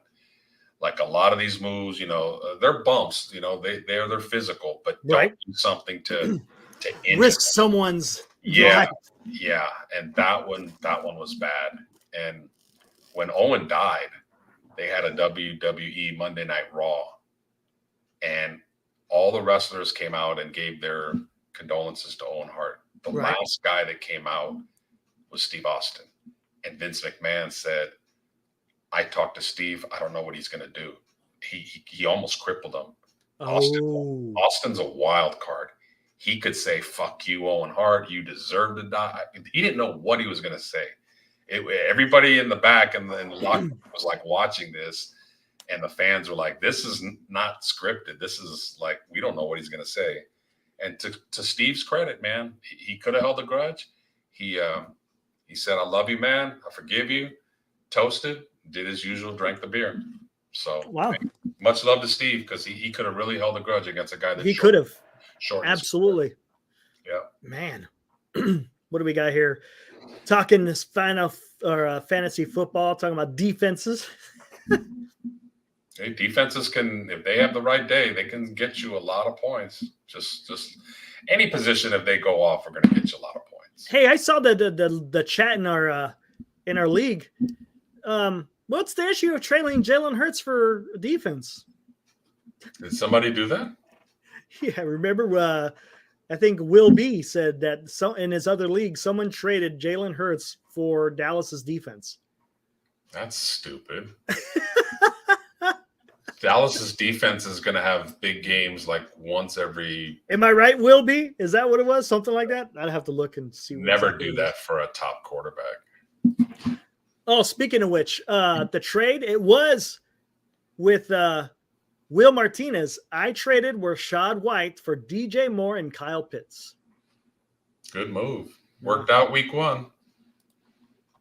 Yeah, how about that? You know, the funny thing about the Bears is they've looked like crap. Everybody was kind of shitting on Justin Fields. He played well last week. And, hey, Dick Butkus died today. Yeah, I was just going to say, I think they were playing with a little bit of emotion. Yeah. You know, if you guys want to kind of like earn a little bit, kind of keep an eye on this. Like, there's something about when a legendary coach or player passes away the day of a game or the day before a game, like that team rallies up. The Raiders were playing somebody pretty damn good when Al Davis died. They had no business winning that game. And in fact, the final play that they got an interception on, they had 10 guys on the field. So kind of keep that in mind. If somebody in the organization passes away, it's not a sure thing, but man. Yo. Hey, what's up, Will? Boys? It's cracking. Will be Mr. Insurance Man. What's up, Mr. Loan Dude? It's cracking, man. You got any referrals for me yet? No, I'm kidding. They still giving out policies in California, or are they? Oh my God. Dude, the market's changed so much, man. Like, I'm getting a ton of Allstate referrals because Allstate's non-renewed most of their book. Yeah. And I'm scrambling around. Like, I'm getting a lot of HOAs through my desk right now. And, like, everybody's the same thing. Farmers non-renewals or Allstate non-renewals. And now the insurance market's changed so much now where they're considering anything under 5 units to be commercial now. Back in, what I'm used to is it has to be 5 units or more for it to be commercial risk rather than a personal lines risk. But that's all gone out the freaking window now. And then you got Ricardo Lara coming out there saying that they're going to increase rates again on property. I think Eric and I talked about that the other day. Yeah. It's just I'm with you, man. They just raised interest rates again this week, right when it was starting. Oh man, yeah. I was actually looking at property down in down the Scottsdale area. I wanted to get out of California. So not anymore. I gotta wait. Yeah, exactly. Come on down, brother. Come on. Are a lot of those cancellations because of Fair Fire? Yeah. Yep. So what's happening, and just so if anybody is any curious, it's just California specific for that, yeah. Right. So all these insurance companies are using pretty much the same freaking model for their underwriting. And it's based off of some weird algorithm that some tech people put together. Oh, it's crazy. Yeah. Climate change and whatnot. I mean, excuse me, I don't believe in, obviously climate does change, right? I mean, yes, we can't deny climate that. Changes. But I mean, radical bullshit we can't believe in, right? So it's made it to where almost every property you have out there is almost uninsurable. Where they have to go to the California Fair Plan, and that's where you get absolutely jail sexed on your rates. You are screwed, and it's not locked in. It can change year to year. Oh yeah. Well, I was going to try to move up to Course Gold over there. Course Gold's nice. I have a former first lives out there. Yeah, we wanted to buy up there, because we can actually make a pretty good profit on this house and get some land up there. But because of Fair Fire, it would cost me like $500 just for the fire plan, not including regular insurance. And it could go up every year. Or you just don't get no insurance at all. Yeah.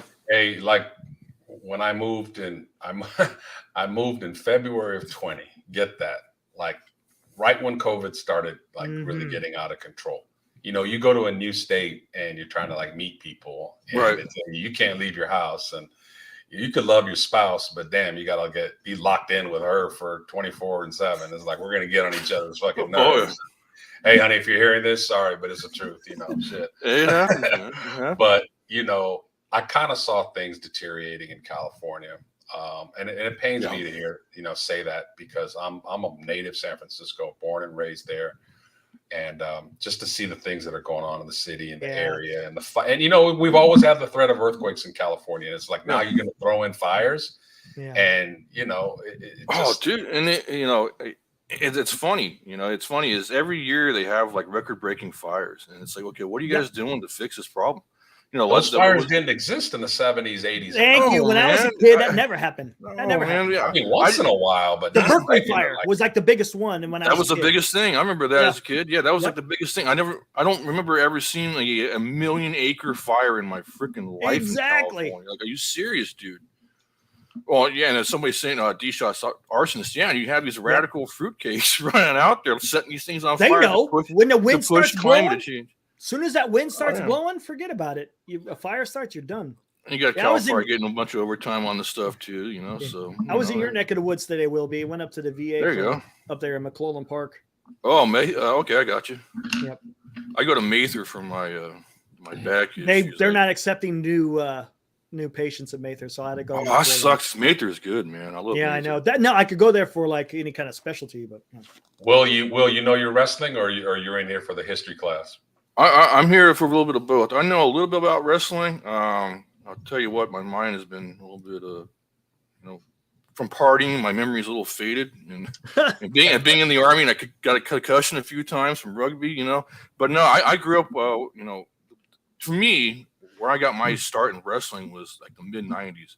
And, there you go. I loved the '90s wrestling. I was all about. I had all the video games coming out as a kid. I went to Blockbuster, used to rent them, And when I was in, and I used to, someone was mentioning about Owen Hart and that whole situation. I watched it happen live on pay-per-view when I was like, 13, 14 years old, and that was a. God, so what did he hit the turnbuckle? Is that what it was? Yeah, he did. He came flying down. I remember to this day, man, like I was at my buddy's house watching this on pay-per-view, and his little brother was sitting there, and he goes, "Look, Mommy, he's flying." Like, not as a joke or nothing. Like, the kid didn't know any better. And he comes flying in, and he nails that turnbuckle, and he went limp like almost immediately. And that was pretty bad. Like, I didn't really know what the hell was going on. I didn't really know too much about it. I was like 13 or 14 years old. It's a little interesting process. Real quick, let me ask both of you and the chat in general something completely off a topic that I believe happened today or yesterday. So my daughter calls me she lives in Napa, and she's kind of frantic. She says, "Dad, my friend told me that at 11:20 a.m. we're going to get this alert on our phone." It's from FEMA.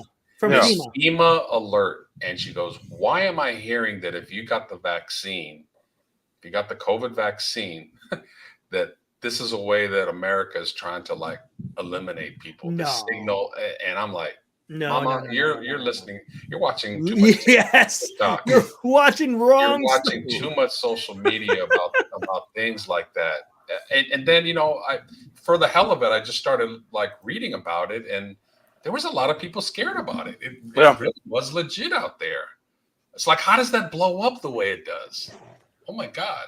Well, it's just like in the 70s. Well, somebody did say, well, China owns TikTok. How you doing, buddy? And, if they're trying to find a way to eliminate Americans, then that might be a backdoor way of doing it. I'm like, wow, we got some real conspiracy shit. That's going pretty deep right there, man. That's real deep. Man, we're sending signals to like eliminate Americans through our cell phones. No. I told my daughter, if that was true, why don't you give me warning? I would have turned my phone off. Call me an hour before, not after it happened. Yeah, thanks, daughter. Man, really trying to collect that life insurance too soon. She might be reaching out to you, Will, for some life insurance. Man, people are too hypersensitive about that kind of stuff. Oh my God! Don't get me wrong. I'm not saying that government's all good, not at all. But 100%. you got to be careful on some of this stuff. You'll drive yourself insane. Like the movie Conspiracy Theory. That's actually a good movie. With I love a good conspiracy. Mel Gibson and what's the other chick's name? Jesse the Body, since we're talking a little bit of wrestling, I believe it was Jesse the Body Ventura used to have a show called. Yeah, he did, dude. And he talked about conspiracies. Like he would go off the deep end too. It was great. It was awesome. It made for good TV.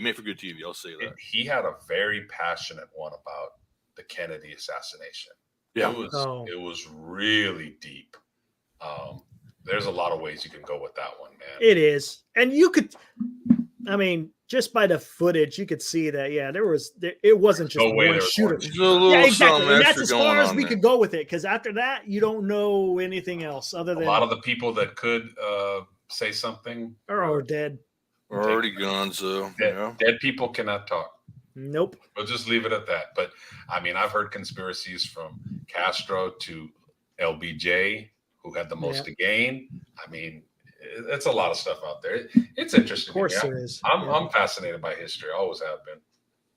The founding of the CIA is always interesting to me, and the from World War II old guy? man Bush getting involved and how much power he had back then versus the Kennedys as well back in that day. Yeah, HW, he was director of the CIA. He was vice president and president. Yeah. And if you dive into the weeds on that one, you'll find out that he also set up the drug trafficking in Southeast Asia through the CIA. Do you believe? No, they wouldn't do nothing like that. No, not at all. They're not the largest drug trafficker in the world to this date at all. No, not at all. I'm talking crazy. Mark Graves, dead people can't talk, but they can vote. They sure as hell can, man. Jesus. That was good. What was that movie? Black Sheep. Remember Black Sheep? They were. That's how they with the you know what I'm talking about. Do you guys believe that J. Edgar Hoover had it out for the Kennedys? Who knows? J. Edgar Hoover was a strange dude. J. Edgar Hoover had blackmail over him. The mafia had blackmail on him. He was about sleeping around.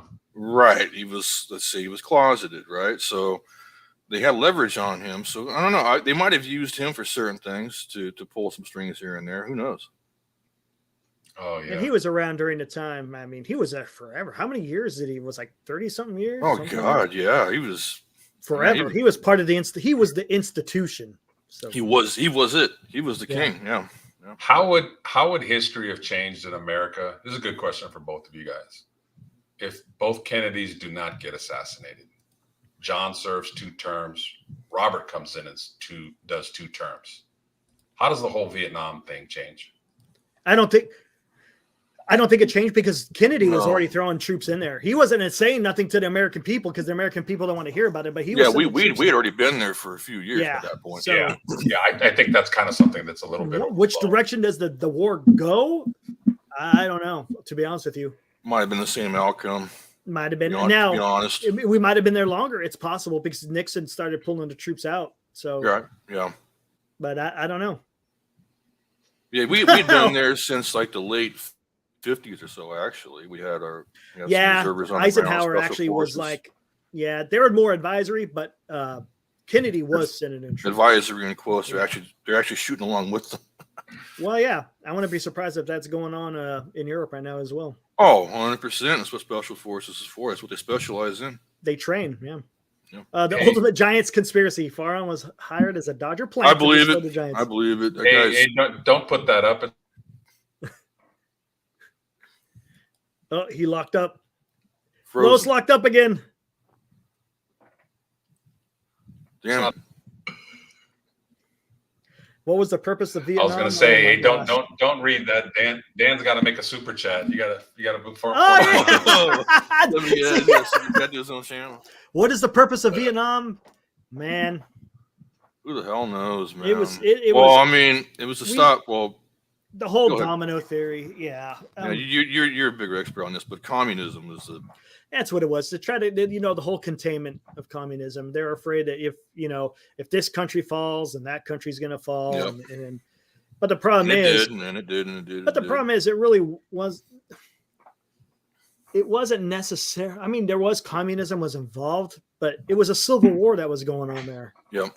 Between the North. How did that work out? Did it stop communism at the time? Hell, fuck no. Of course not. Funny thing is, our relations with Vietnam has never been higher.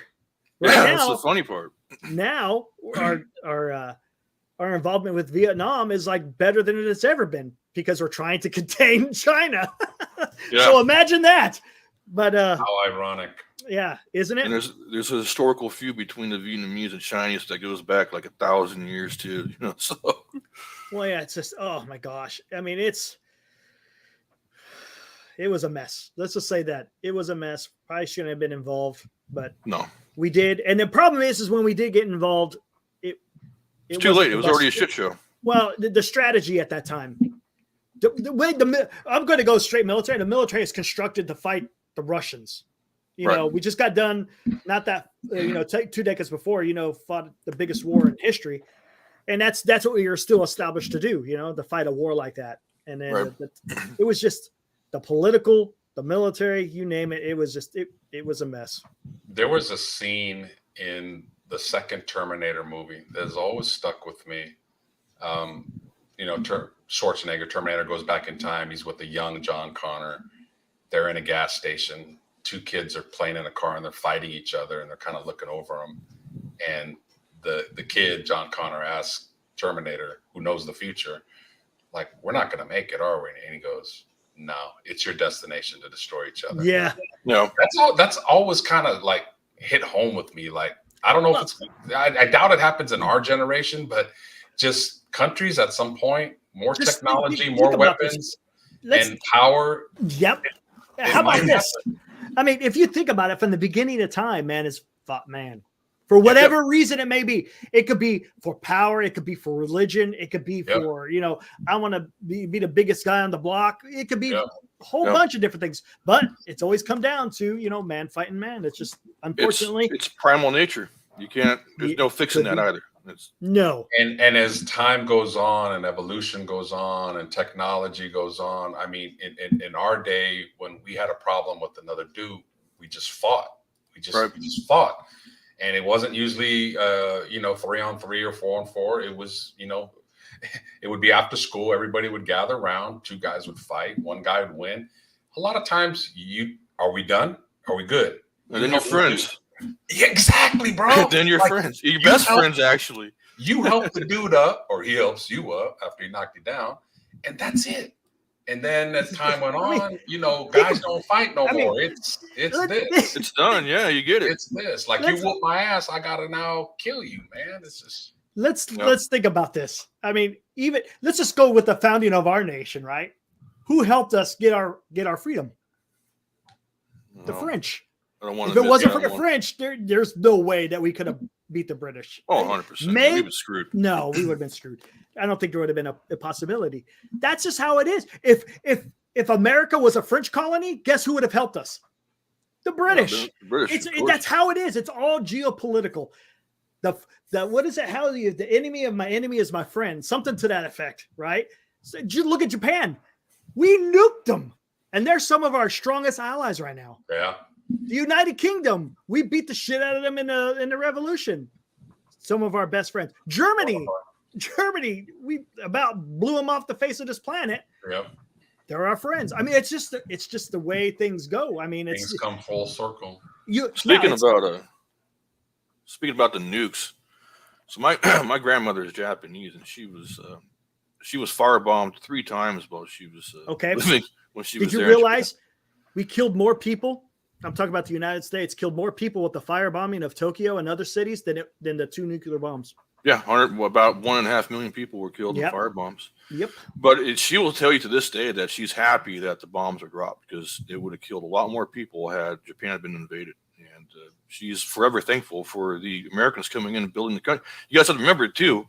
We rebuilt everything we destroyed at that time. Dude, my grandmother was living in a fucking paper hut, man, with the fucking hibachi in the middle of the house. Now they got actually a suitable structure. Oh man, yeah. They had they still have benzo ditches, obviously, but split trenches. But I mean, if it hadn't been for the Americans, Japan would be still almost a Stone Age country, So right. I don't know. It's tough for me to sit there and say that using nuclear weapons was justifiable. I understand the purpose of why, but man, they didn't want a 15-round fight. They wanted a quick knockout. Yeah, and they sure as hell got it. But I understand what it meant. War is brutal. You realize though, is. Prior to us dropping a bomb, the Soviets had just signed an agreement that they're going to help us fight the Japanese. Yeah, they were already transferring their divisions over to the east, and they were going to start going after Japan. So, I mean, it wouldn't have just been us going after Japan at that point. And when is this Ukraine war going to end? Whoever gives up first, I don't know. That's a Man, good you know, question, that's a man. very. I'm gonna tell you something right now. This is true with all history. You're not gonna really know the truth until at the minimum 2 decades later. Exactly. Once you're able to get all the information and all the primary sources and interviewing certain people and interviewing other people and getting a full big picture, you're not going to really understand. But I mean, if you think about it, the Russia since 2008, look what they've done. What was it? 2008, they invaded Georgia, right? If I'm not mistaken, they invaded Georgia.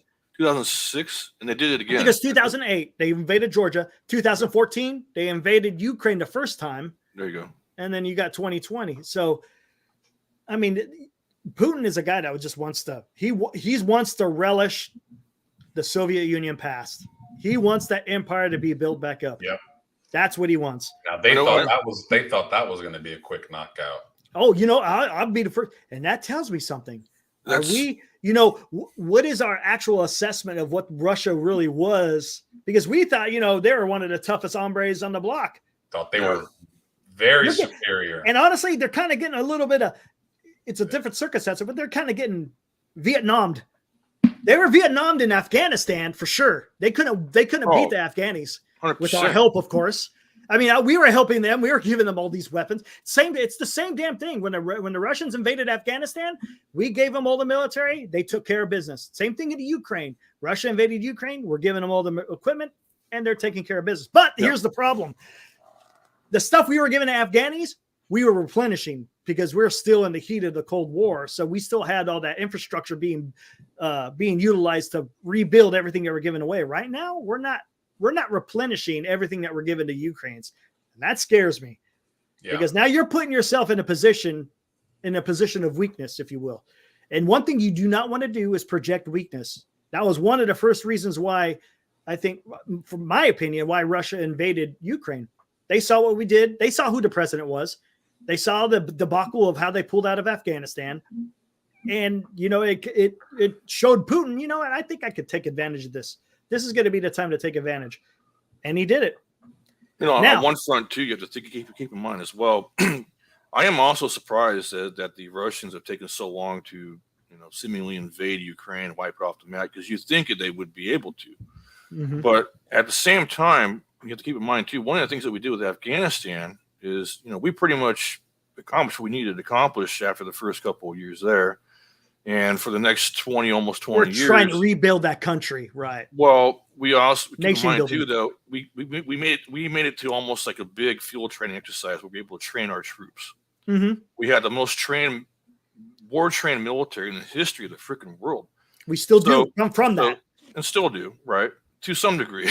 I mean, we're missing a lot of good people now. Right. But to some extent, the Russians are doing the same thing. Maybe they're just training their troops for something bigger and better. You never know. And, you know, another part of me also feels like, okay, this is one big money laundering scheme as well. I don't want to get to conspiracy theory, but that's just kind of. But I'll tell you something right now. If you think about it, let's think geopolitically. Mm-hmm. Why wouldn't the United States want to stay in Afghanistan? Look where you're at. You're in the heart of Eurasia. Eurasia is one of the biggest. Are we even in Kyrgyzstan anymore? Do we even have a base there? We got kicked out of there. Oh, you're serious? Yeah, we're not in Kyrgyzstan no more. We used to have an air base there. Yeah. And we got kicked out. Well, we lost everything then. We're not even in the Middle East aside from freaking Arif John or Kuwait. There was Arif John. Yep. But Uring. But yeah, you had Kyrgyzstan out there where we had an air base. But look where you're at. You're right in the middle of everything. Right, exactly. Makes no sense to give it up. And you're right next to Iran, who's one of your biggest threats. Why wouldn't you want to have a strategic stronghold? And casualties are at an all-time low for the last 5 or 6 years. I mean, holy shit. It's just like that. Whatever. And you're getting all that experience for your troops to keep that wartime. Because, hey, guess what? We are at war with Russia. We are at war with China. It may not be hot. It's not outright. Outright. It's not hot. It's cold. There's a lot of historians. I love. I don't know if you listen to the Hoover Institute, but they got a historian on there that's on they have a podcast called The Goodfellows. It's got H.R. McMaster and it's got Neil Ferguson, who's a historian. And he's been saying this, he said this maybe 5 years ago. We're in a Cold War too. Whether you want to acknowledge or not, whether the politicians want to acknowledge it because they don't want to, quote unquote, offend the Chinese, we're in a Cold War. No doubt about it. 100%. And if you're not, Chinese. And if you're If not you- prepared, If you guys could visit one presidential museum in the country, who would it be? Abraham Lincoln. Good one. Yeah. I visited FDR in New York. It was Oh, that'd amazing. I wouldn't That'd mind be nice. visiting FDR. It was. wouldn't be It bad. was. It was. That'd be because that was a huge moment. I mean, Oh man, it was- recovering it from the Great Depression and then big fighting time. the biggest war. And 4 terms. did you see how quick the economy got robust in a time of war? The New Deal. I mean, it was amazing. Think about it. In 1941, not so much. 1942, 1943, we were starting to do something. And by 1944, we were Top economy in the outproducing world. the We were kicking entire ass. world combined. Yeah. What I learned when I went to I learned a lot when I visited that presidential museum. One thing that I was not aware of was at the time that FDR passed away, the American public was so in love with Eleanor Roosevelt that if they had allowed a woman president at the time, she Oh, would've yeah, won she was a really famous, landslide. She was that popular. Yeah, and she was also making recipes. She had her own cookbooks for people out there and stuff Man. like that during the Great Eleanor Depression. Here's another thing, and people sometimes forget about this too. You know, they talk about the greatness of FDR. Everything he did wasn't great either. Right. Do you remember? No, you no know what doubt, happened no here doubt. on the West Coast, right? Everyone knows what, right? You know what happened here on the West Coast? No. I'd be thrown in a prison camp. Yep, exactly. Will B would be in a quote unquote Be all concentration camp in chained the Montana. fuck up. Yeah. They yeah. stole private property. The government that's true. stole private property from Japanese Americans, even though because there was what was it? Because I read about That this is in true. my history class. That It was only on talking the about, West Coast though, because there was only Yeah, a Japanese influence in the West Coast. That's exactly. Most of them are in California. Some are in Oregon. But yeah, even if you were born in the United States, but you're of Japanese descent, you were gone. You got they took all your stuff. And the problem is you got FDR who made that decision to do that, you know, and that was a mistake. Because you know what? because did we put Germans in German Americans in detention camps? Yeah. Did we put Italian Americans in internment camps? See, we didn't do that with them, Right. but we did that with the Japanese. So, But you know, it's interesting history. Interesting. Out of those internment camps, though, was a great bevy of volunteers for the 100th Infantry Battalion, and from that, they were the most highly decorated unit The 442nd. of the entire World War II. They were all Japanese guys. There were Japanese Americans. The 442nd were the most decorated World War II unit in Europe. Yeah, Actually, and they not in sustained Europe, the I think most it was in the- casualties yeah. too. They got Yeah, absolutely they had- massacred. I mean, they had a warrior spirit, if you will. That's just Yeah. the way they fought. Yamato Damashi, that means samurai spirit.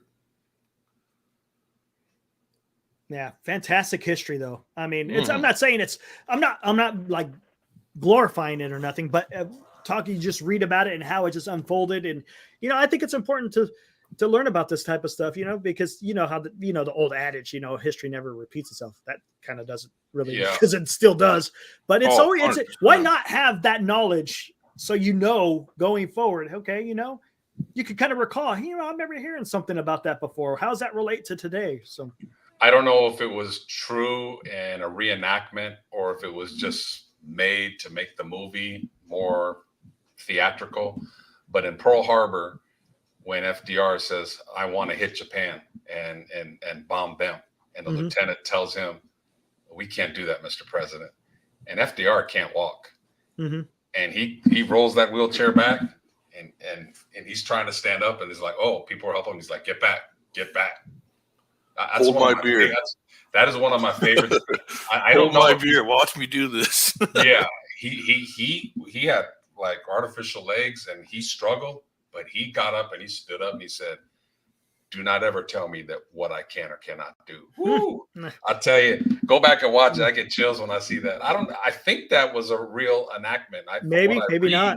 He did say that to that effect, but it was played out perfect. I forget who the actor was. Yeah, You know what was we interesting. FDR. we actually bombed Japan. Not what was it? Maybe 6 months later with Doolittle. Doolittle off the USS Hornet that's out there in Yep. Alameda, And they freaking which is haunted as fuck, by the way. If you guys ever tour that thing, you will see some shit. Yeah, they Holy flew crap. B-25s off that thing. They didn't have enough fuel to get back, so they dropped their bombs, and then they were supposed to land in China. at that time Yeah. because they were our ally. Some of the guys got captured, and unfortunately, some of them were executed by the Japanese. What's funny, well, not funny, it's sad actually, but what's odd to me, if you study the history, is that there was quite a bit of intel that Pearl Harbor was going to happen. There was quite a bit of intel. I was about to talk about this. Yeah, there was quite a bit of intel that 9/11 was about to happen. Yeah. Oh, there was intel on 911 or 9/11. And how do they were talking to each other? That's the problem. How do you get intel on two major things like that and just kind of blow it off and just not take the precautions? With 9/11, the problem is it's all bureaucracy. You know, FBI can't talk to the CIA can't talk to FBI. I got information here, but I'm not going to share it with you because, you know, I'm going to hold these cards close to my chest because this is my kingdom and no one's going to take it away. That's kind of what it is. If you think about it, some of these people, they don't want to give up power. And even if it means, you know, giving vital information because they don't want their job to be lost. You know, they got a retirement to look forward to or something. Right. It's ridiculous how balls are dropped everywhere. How in the 21st century that type of information sharing wasn't happening. It's scary, to be honest with you. And that is one main thing I absolutely cannot. And here's another thing that scares the shit out of me, kind of going back to the Ukraine thing. What is Ukraine doing that's absolutely destroying the Russians? The use of aerial drones. Holy shit, man. I've seen some of these videos coming out. I mean, it is ridiculous. You have no clue. I saw them flying these things and they flew down a trench, stopped, saw that there was a dugout, flew into the dugout and detonated. Yeah. I mean, how do you defend yourself from that? And what scares me is how easy is that to be able to be done in the United States? What kind of crazy son of a bitch would say, you know what? I see what's going on in Ukraine. I wonder if I could get a drone and go fly it into something and blow the crap out of something.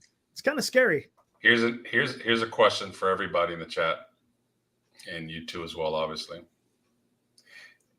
If you had access to a DeLorean, you can go back, and you can go back in time with the flux capacitor. I love this. The flux capacitor. If you can go back just one time, it just works one time. That's it.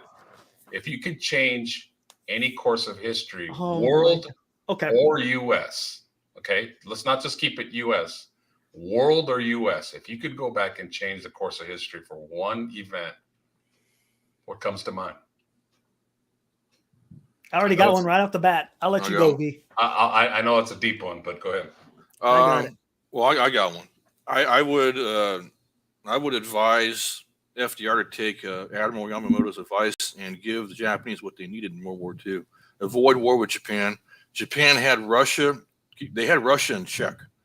Yep. If they were able to maintain, and keep in mind they also had China in check too. We wouldn't be dealing with these problems today had they still been in charge of those two countries. Japan would have gone after Russia. They had done it before successfully. They conquered parts of Siberia. Hell, they were even holding on to parts of Russia during World War II. So we would have a lot of this crap avoided right then and there. If I have to have a second one, I would also, oh man, there's so many, right? Patton was right about the Russians. Let the man go into Russia and conquer those. Those were the actual real enemy at the time, come to find out. In so many words, right? So, yeah, I mean, those would be go into Berlin maybe instead of letting the Russians have it. Definitely. Go into Berlin, be the first ones in. Don't let the Russians write the history. Let us do it. Everybody's going to have a different answer because for you, have Japanese background and things like that, it's personal to you. So real quick, that's important to you. So there's no wrong answer in this. Oh no, 100%. No, everybody's going to have something. Hey, DJ, no doubt. Just so you know that Mexico wouldn't be Mexico if it wasn't for Spain either. You know what I'm saying? If it, this wouldn't have been Mexican territory if it wasn't for the Spanish who invaded. Well, what is now Mexico? I don't know what it was. What was it back? That was the Mayans and the Mayans and Aztecs. God, Mexico's got such great history too. So, man. I like that answer, DJ. It all depends. It all depends on where the timeline is, though. You know what I'm saying? On this timeline, yeah, was it part of Mexico? Yeah. Before that, was it part of the indigenous people who lived there, like the Mayans and Aztecs? Absolutely. Before that, who knows who was here? But Mark Graves with an absolute classic. Classic answer. I would have given the others that a rubber. How about this one? love that. That's some Terminator shit. You don't even need to kill somebody. Just have that. Just have that pull out. On that April day, or I should say the April night in 1865, I would love to be hiding behind the curtain, behind President Lincoln, and taking care of John Wilkes Booth myself. You're a big Lincoln. Because could you imagine what would have happened if he was able to finish out his term?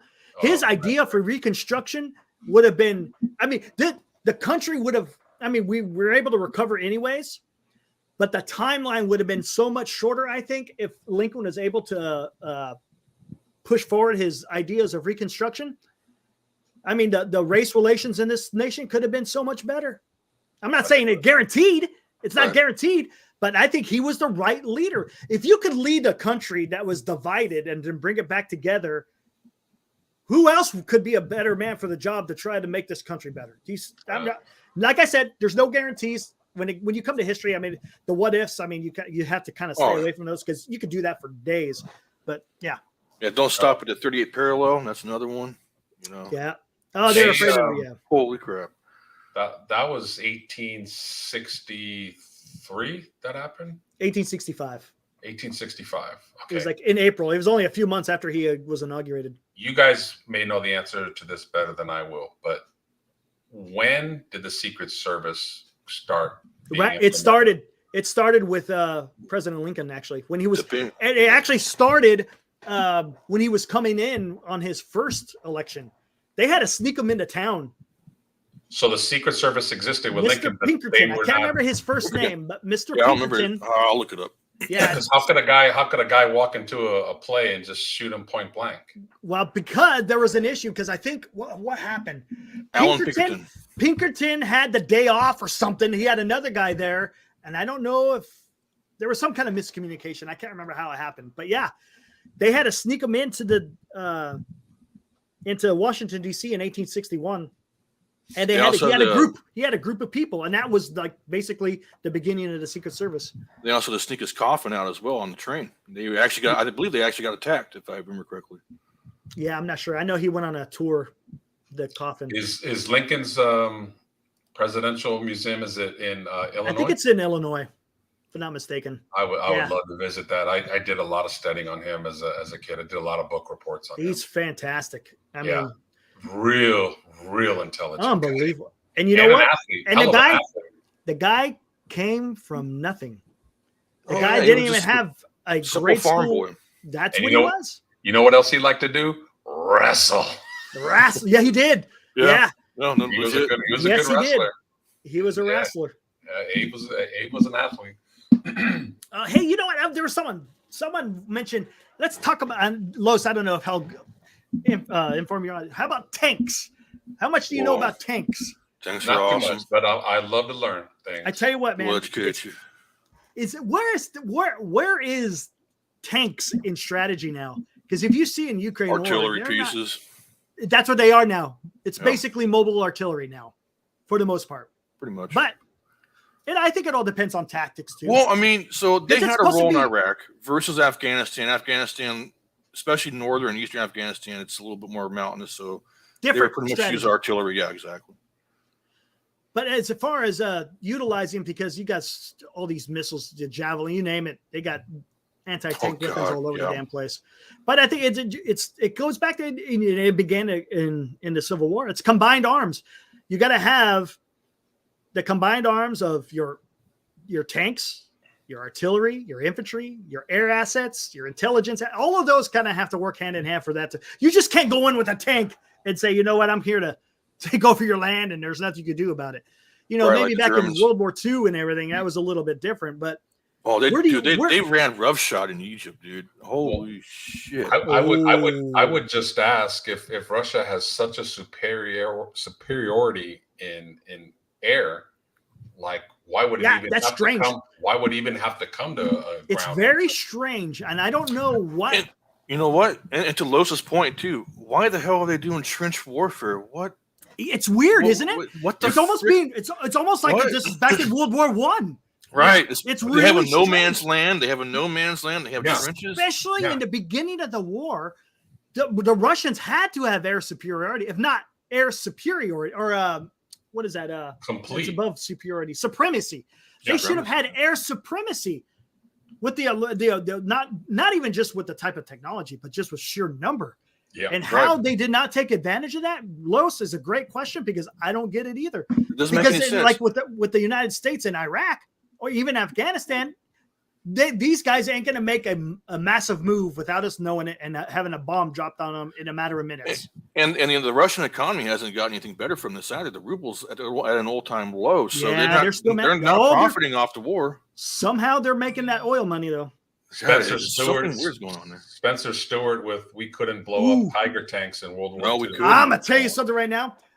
When I was stationed in Germany, I got a chance to go to a museum in England. I'm jealous you got stationed over there, my friend. Oh my God. It's the Duxford Air Museum. So they have two big ass halls. One big hall full of aviation stuff, and another one that I know has what you're talking about. all the tanks. Yeah. has Everything, every single, even Everything. the Leonardo da Vinci designs and everything else are in there. I mean, it's incredible. And they had it in settings of what it was like on a street in Germany or in France or something. Mm-hmm. But the Tiger tank was a badass freaking tank. Bro, Only thing is, it came around a little bit too late for it to really do that. And then by the time they could build them in number, we were hitting their infrastructure pretty hard. Their ability to be able to construct them. The Tiger tank, the Panther, the Panzer, all excellent tanks, but nothing unfortunately beat the damn T-34. The Russians knew how to build a tank. It was and cheap. in numbers. It was cheap, and they built it in number. Wow, Matthew with an incredible bit of information about Lincoln. Did you read that one? So we got here. Put that one up. Yeah, Lincoln only had one Secret Service agent, and he went to the bar next door while Lincoln was shot. I went to Ford's Theater and in the house across the street where he died. I know it was Pinkerton was normally his guy, but he had like the day off because it was the damn war had just ended, literally. Yeah. So I think they were in the clear and everything was good. Yep. One secret agent and he's at the bar getting liquored up. So it takes. Wow. Let's not feel guilty about that for the rest of our lives. The Pope mobile instead of a hard top, and look what you got. Yep. Yeah, I'm guessing that maybe after that happened, that the Secret Service. You know who tried to? like 5 people at least. Yeah, they hung. It's funny. The guys that they caught, they hung them right there in the Capitol. Said, "This is what you do when you kill a president." They hung them right there in the Capitol. I mean, they're not wrong. I mean, better than paying for the rest of their lives. Yeah, they hung them. Yeah, good. But you know who tried to assassinate the Pope, right? Not to be a savage, but I can't remember now. I kind of wish public hangings would come back for certain. I'm with you, Lewis. I'm all about vigilantism at this point in time. Yeah, like send I'm going to leave it at that. I'm going to leave it at that. Make people accountable and think twice about doing things. The Soviets. Thank you. The Soviets. The guy who shot the Pope worked for the Soviets. Oh, that's right. Yeah. Some anti-religious weirdo. Yep. I remember that.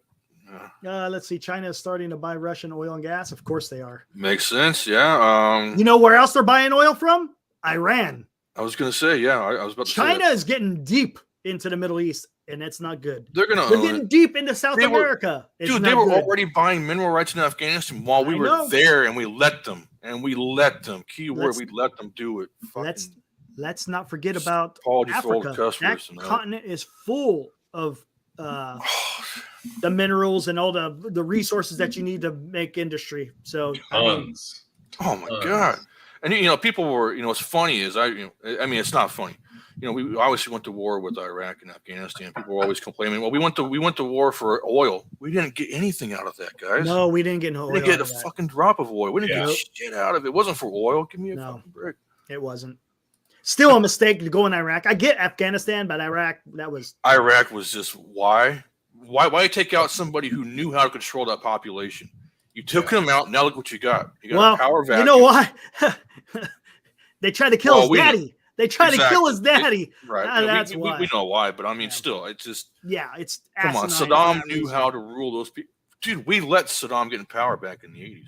We aided him. Yeah. The Iran-Iraq war? Whose side were we on?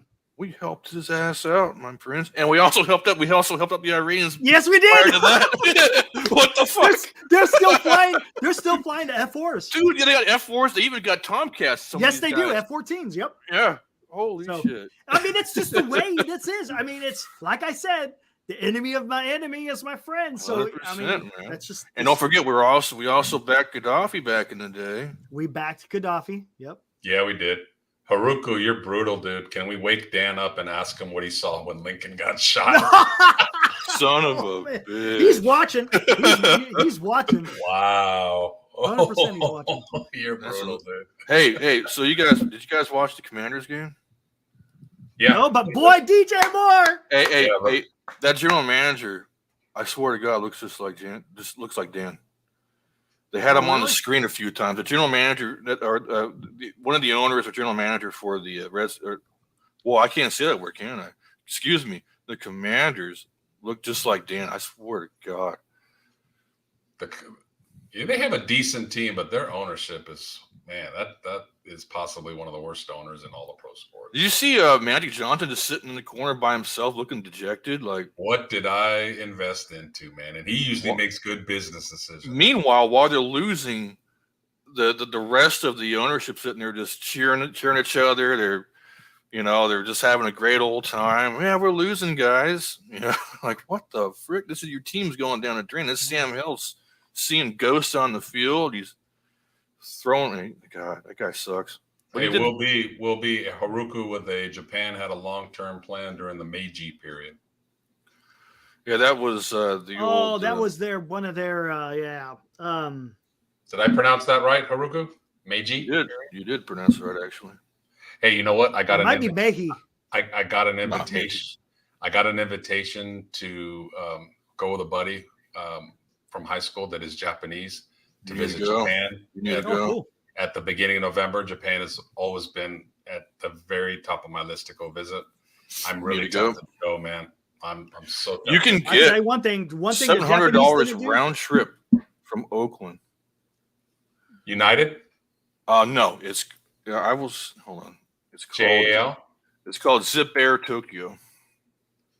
Man, I need to do that. Like, I've done Europe, I've done Thailand, I've done the Philippines, Hawaii, Mexico, all that. Japan, I got to visit Japan. Just I love their culture, I love their people, I love their respect.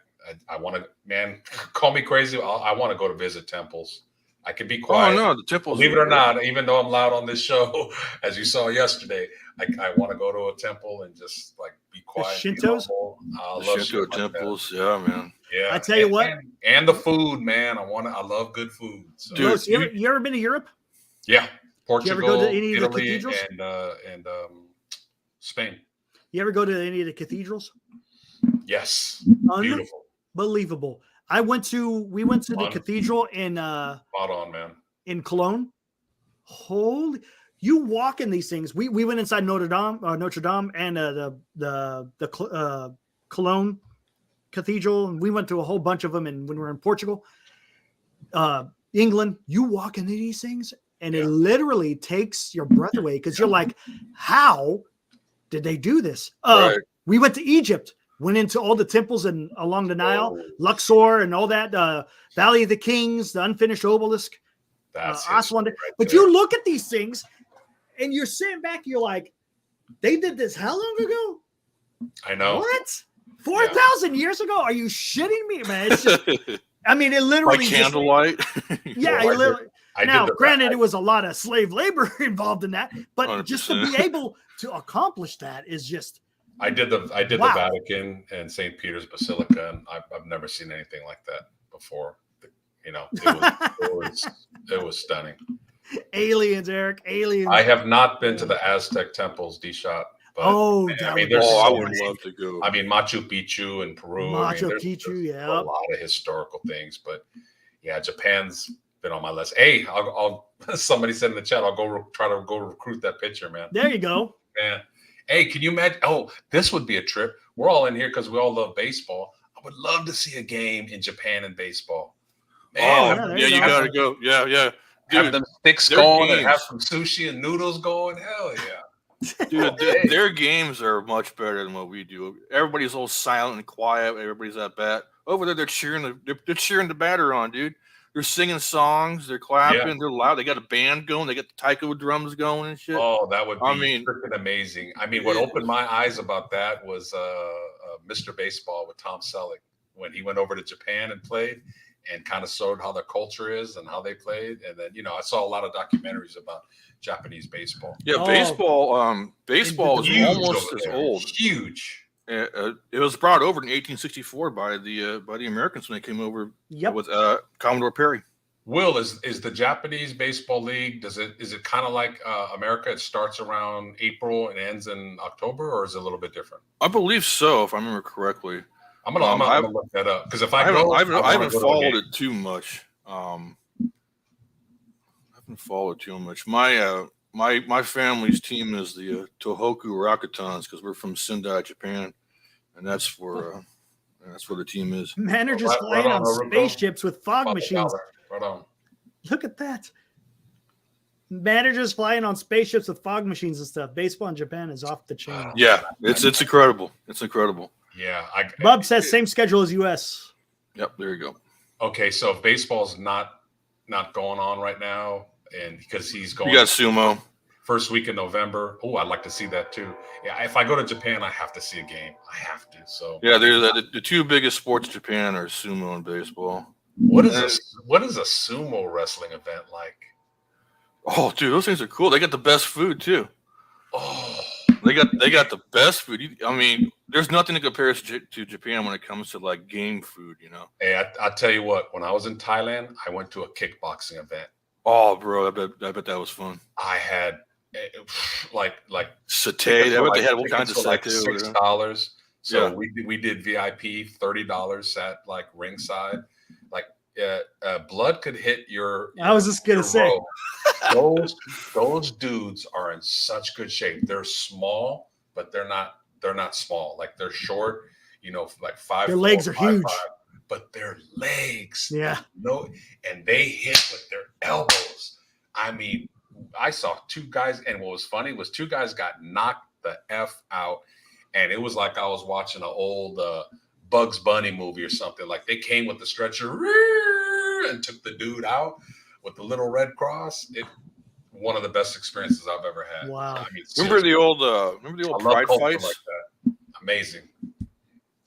Japan used to have the old Pride FC before there was UFC. There was Pride when they were in a ring instead of an octagon, and you could kick people while they were down. You kick them in the head. You could knee them in the head. All kinds of stuff.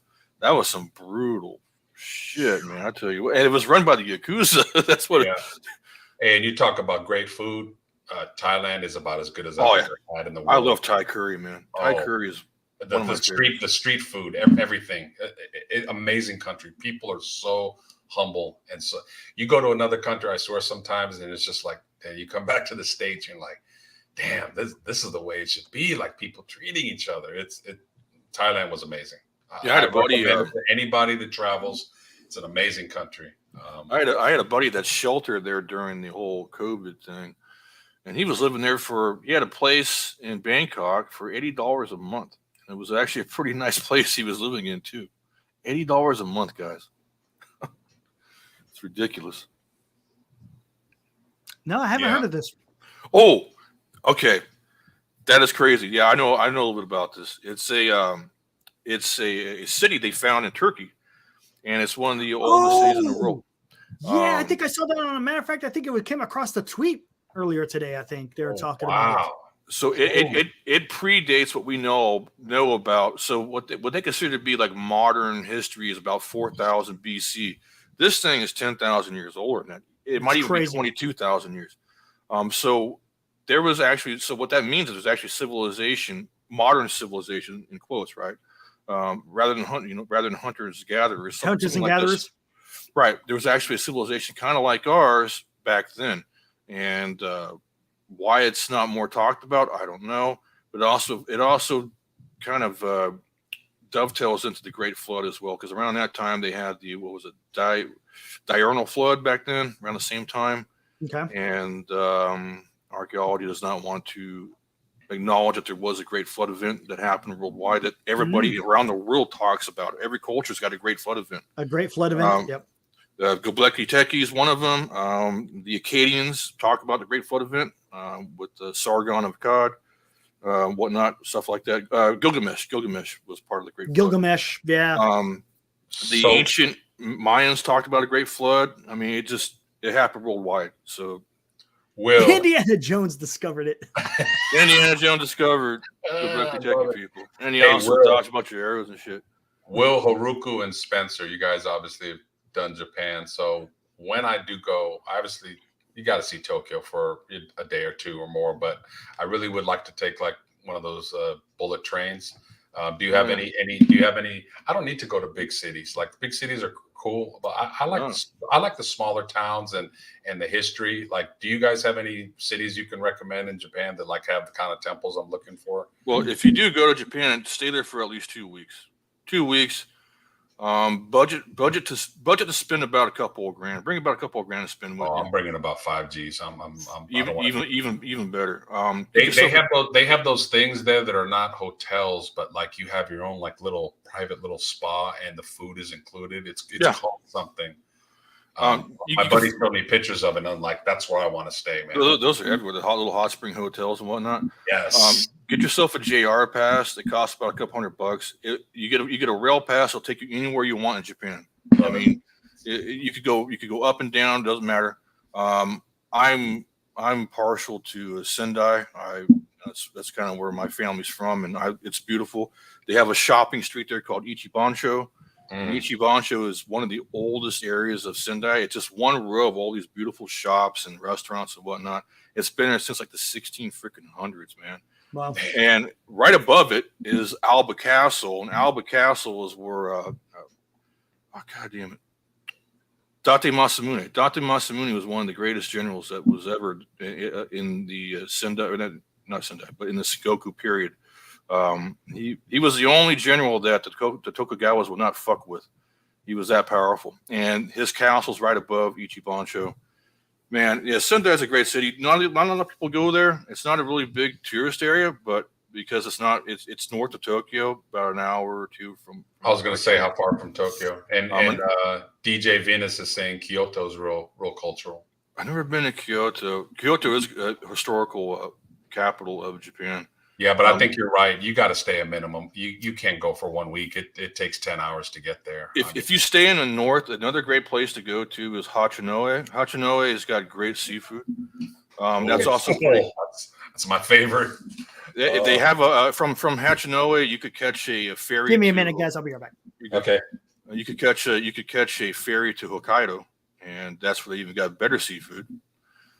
Steve, and I want to make sure I go with my buddy who is Japanese and who speaks fluent Japanese. I mean, he knows the spots, ins and outs, and Japanese speak English unless. Oh, I know, but every time I go to one thing about me, I mean, if you guys kind of don't know already, like I'm very cultural. Like I don't go to another country and like talk English and expect them to like talk. I grab my phone and I do the translator thing, and it may sound funny, but I'm going to attempt to talk the language that is the natural, home language. I don't ask to wear Mickey D's or anything like that. I love culture, respect where I'm at. It blows my mind how like sometimes Saksa. Yeah, Haruku's saying Asakusa. Yeah, Asakusa is pretty good. Yeah, wait till you find out how they pronounce McDonald's in Japanese. Kyoto is cool, Los. Yeah. I need to brush up on my. It's funny. Like a few months ago, I was kind of watching a Japanese like language thing, and I was picking up things little by little, and then I just kind of stopped. Before I go, I want to get back into it. Just the basic phrases. Do you speak it? What? A little bit. I could get around. I can order my beer wa doku desu ka. Where's the beer at, my man?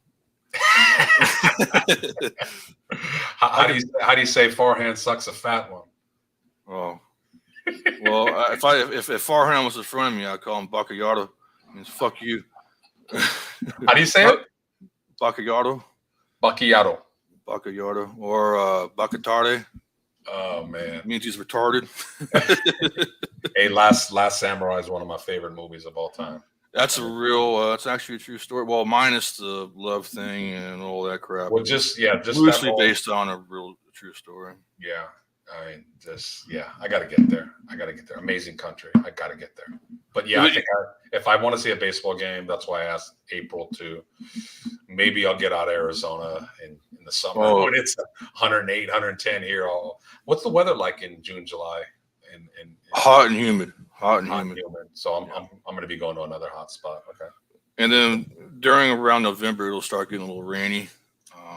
So even if you go like a little bit north in a higher altitude, Will, is it still hot and humid?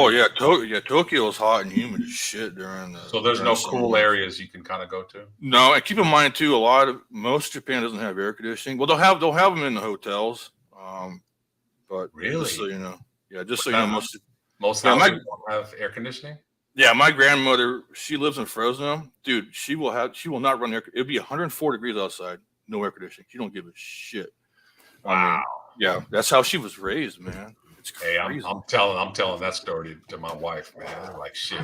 Next time you complain, there's a 90-year-old Japanese lady over there in Fresno. Yeah. They ain't got no freaking AC by choice. Like 87 degrees, and you're turning the AC on. Here, you could have this bill, man.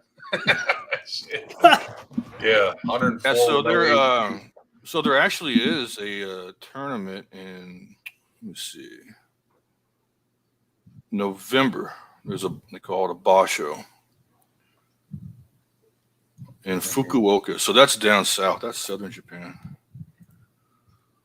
Fukuoka Grand Sumo Tournament, 11th November to the 25th. Matthew Brittingham, Will, I want to go to Japan bad. Has anyone ever had fuke? It's a puffer fish sushi that's toxic.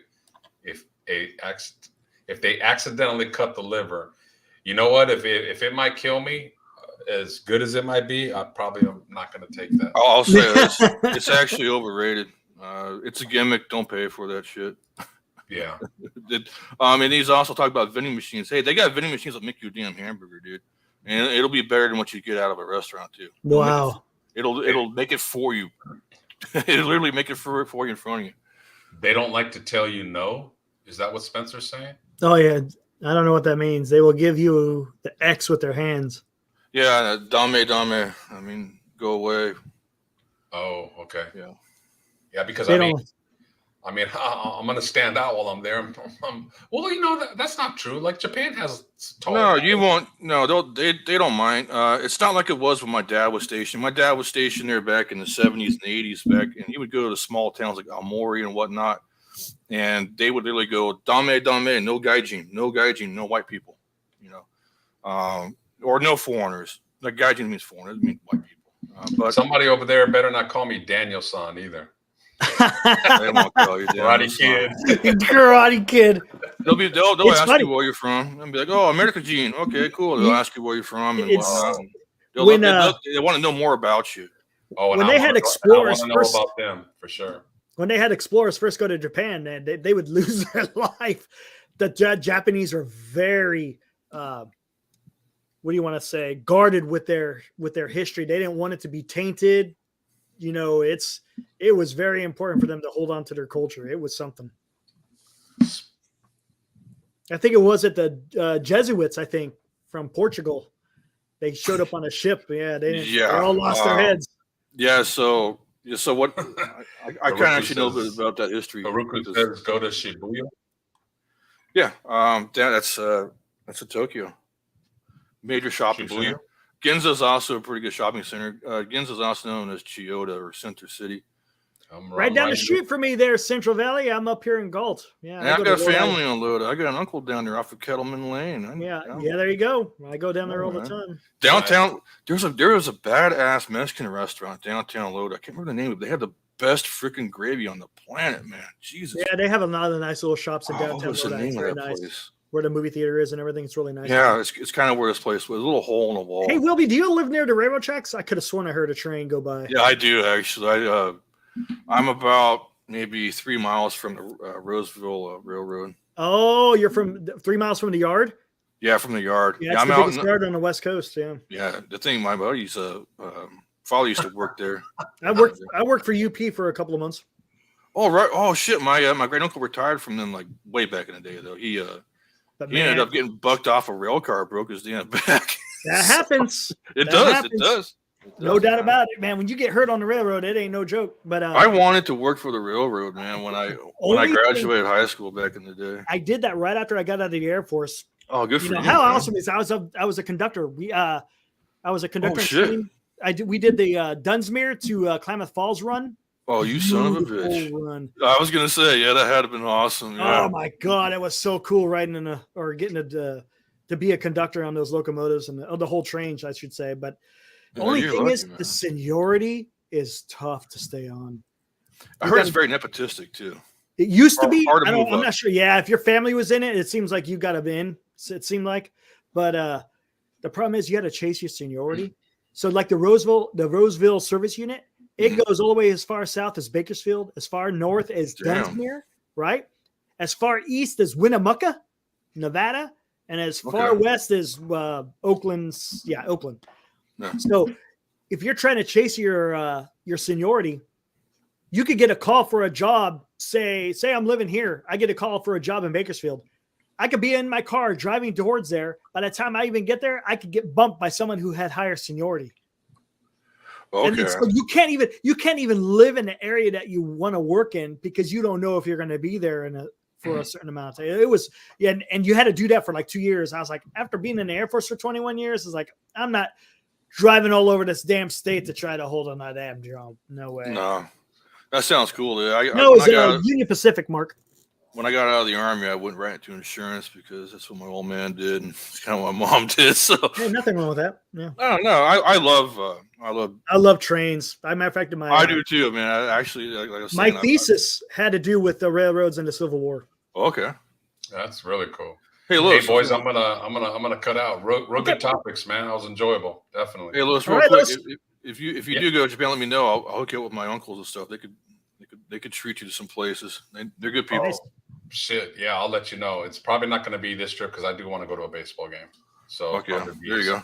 Next year for sure. So, right on, boys. Right on, dude. Take care now. Yeah, man. I would have loved to have done the railroad. God, have you ever been to the train museum there in Old Sac? Oh, of course, yeah. In fact, we went there on a field trip when I was in school. I love that place. That's one of the best damn museums I've been to. I remember when I was ETSing, I was getting out, they were like, so what is your plan when you get out? I'm like, I don't know. They're like, oh, okay. Well, here's some pamphlets. So I learned this about the British. If you don't have a plan for what you're going to do when you get out, they won't let you out. No kidding. They will keep you in, like until you figure it the F on out. Whereas us, I think that's awesome. And I think that's a good thing. I think so too, because I don't know. I went back home to Fort Couch for a while, man. So try to figure things out. Like I don't really know what the hell I wanted to do after I got out. Yeah, I know they got the transition training that you have to go for like 2 weeks. Yeah, you got it. Yeah, it's nothing. It's just stupid. Nobody pays attention. It's just get this done with so I can get out. Can I get this initialed, please? So I get the fuck around the Army, please. I don't appreciate it. Keep it going. I'll keep it going. I don't give a shit. I got a light day tomorrow. I'm not worried about it. Yeah, I ain't got a whole lot going on. I already made my numbers. I made my numbers for the month. I got a pretty good sell, so I'm happy. Nice. About that. Yeah, I helped out a local plumbing company that was about to get screwed, man. So I'm happy I was able to help them. That's that's what I like about being an insurance broker. So nice. It's good money, but you also got to help people out and keep their businesses alive. I specialize in contractors, and as far as I'm concerned, contractors are the backbone of this country. All blue collar workers. Everything. Yeah. 100%, man. Yeah, absolutely. If you ever get a chance, you got to go out to that the Roseville Yard. I don't know how close you could get to where the hump yard is, where it's the classification yard, where they back the train up and they cut loose and it goes down the hill, and then it hits a series of switches depending on where the train's being built. So you could build 5 trains at one time. You just back up all the cars and they go off to their designated areas. They build up the train, tack on the power on the head end, and then they go wherever they got to go. It's pretty cool. In case anybody's wondering out there too, I know for at least for the Army, every base is connected by a rail yard. There used to be well, in Air Force, it's called AFSCs. You guys are MOS for being able to drive trains. The Air Force actually had an AFSC for being a train engineer. Could you imagine? That would be awesome.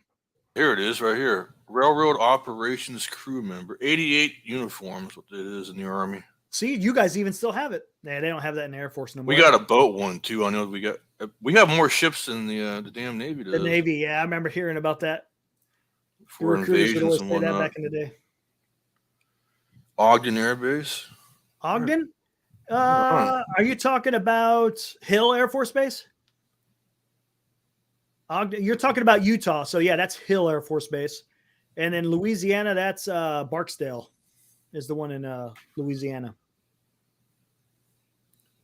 It was funny. I remember one time I was going to the DFAC, and I ran into an Air Force guy, and he goes, "How you doing, Tech Sergeant?" And I'm like, "What? Excuse me?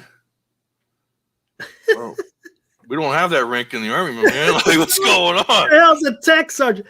Oh, that's funny. I just looked at him and I just kept on walking. I'm like, I don't think that's an E6. That's an E6 in the Air Force. Oh, really? Yeah. I was a staff sergeant, man. I was an E6 when I was. That's funny, Tech Sergeant.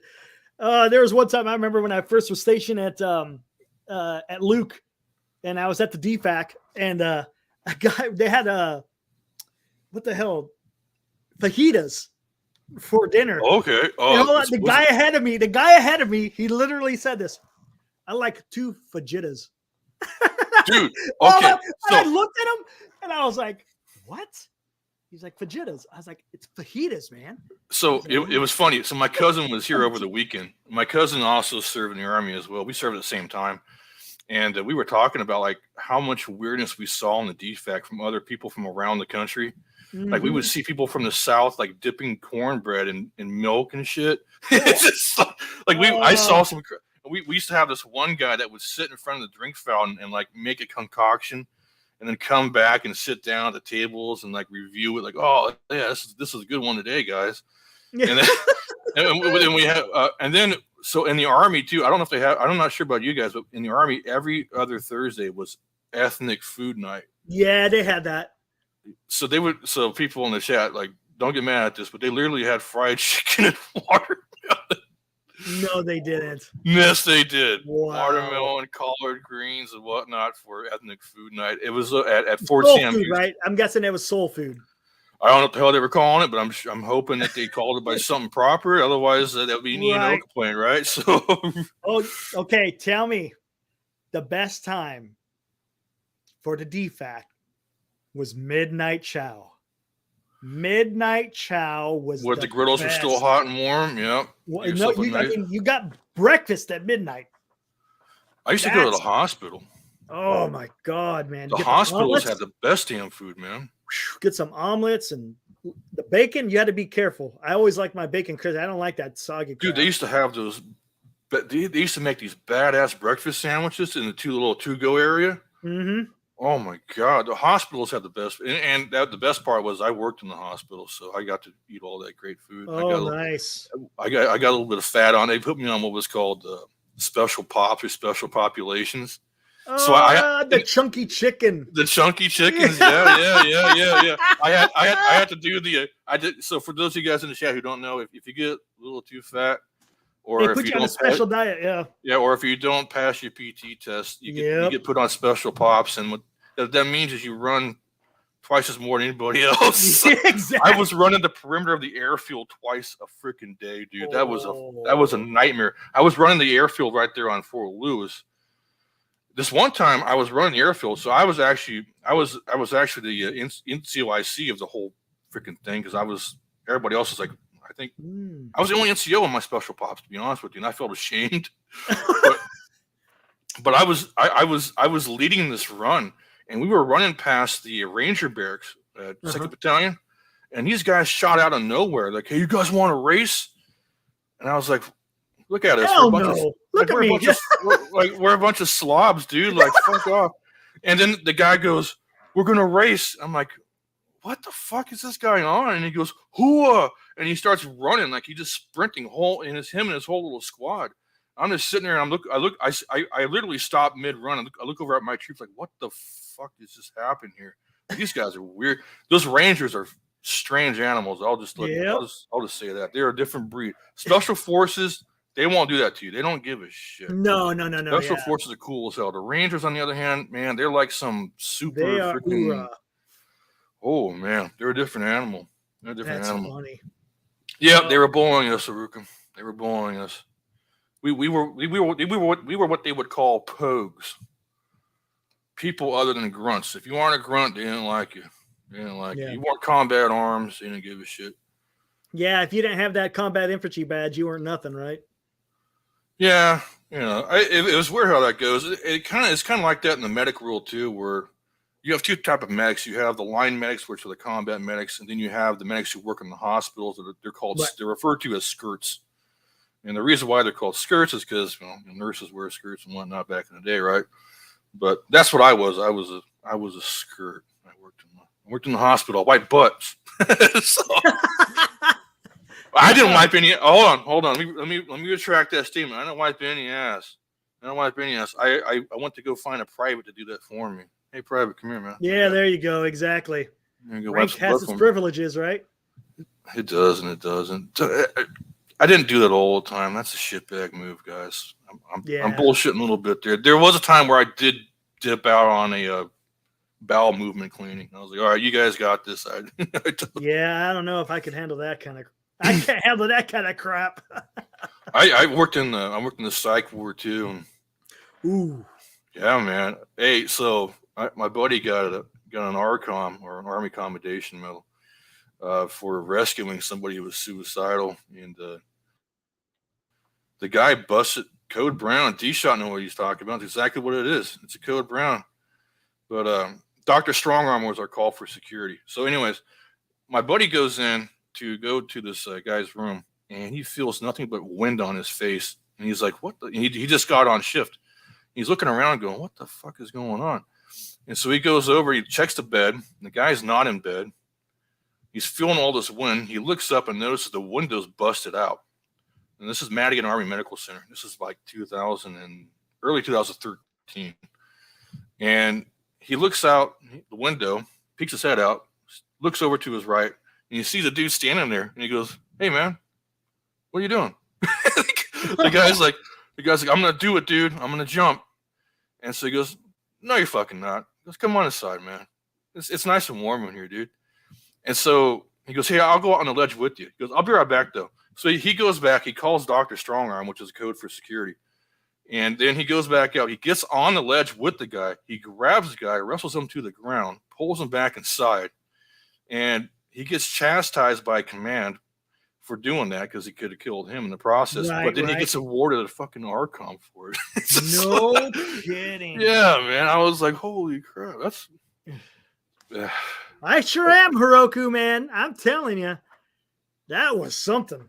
No, I felt good about you getting that, man. I was like, it's funny because I'm rooting for Bora, dude. I'm in Bora's corner, but that dude's like snake bit, man. Yeah, he is. Hold on, let's bring that up real quick while we're let's check it out. Let's do some fantasy. Let's see where we're at here. Get to the league. We're at right now. Of course, there's only a few people had players playing today, so it's not going to exactly, but it gives you kind of what you're estimating to be. Yeah. All right. There we go. So I'm facing Carlo P. He's 1-3. They looking like they're saying I'm gonna get 154. That's if everyone else is supposed to. That's if Burrow, gives me the quote unquote 17 he's supposed to put up. Are you gonna play Burrow this week? I don't know. I'm debating whether I want to play Burrow because I picked up Zach Wilson. Yeah, you know what? I was actually gonna trade him for Mac Jones, but I didn't do it. No kidding. Yeah. And then I also picked up Lazard. I know he's the number 2, but I think I'm good because I got Kirk and Lawrence going. They're kind of teamed up. They've been doing decent. And Dobbs, the last 2 weeks, he's put up 18 plus points. I think he's a new favorite now that Watson is hurt. Yep, I think so. Well, they got Brewer rated as a QB1 here on the rankings. So I know they said he's got no more pain. That's what he's saying. yeah, he said that he's feeling better after that game. He felt much better. So yeah, who knows? Maybe this is the time they'll pop off. Hopefully they do. They need to get something together. Yeah, they do. And then you got what is that? Sean is playing Dan. That's going to be a good game. Look at that. They're estimated 131 to 127. Oh man. Yeah, Bora? Sean picked up Logan Thomas. He picked up Logan Thomas right before the game started too. Bora's supposed to beat Cameron. But that's close.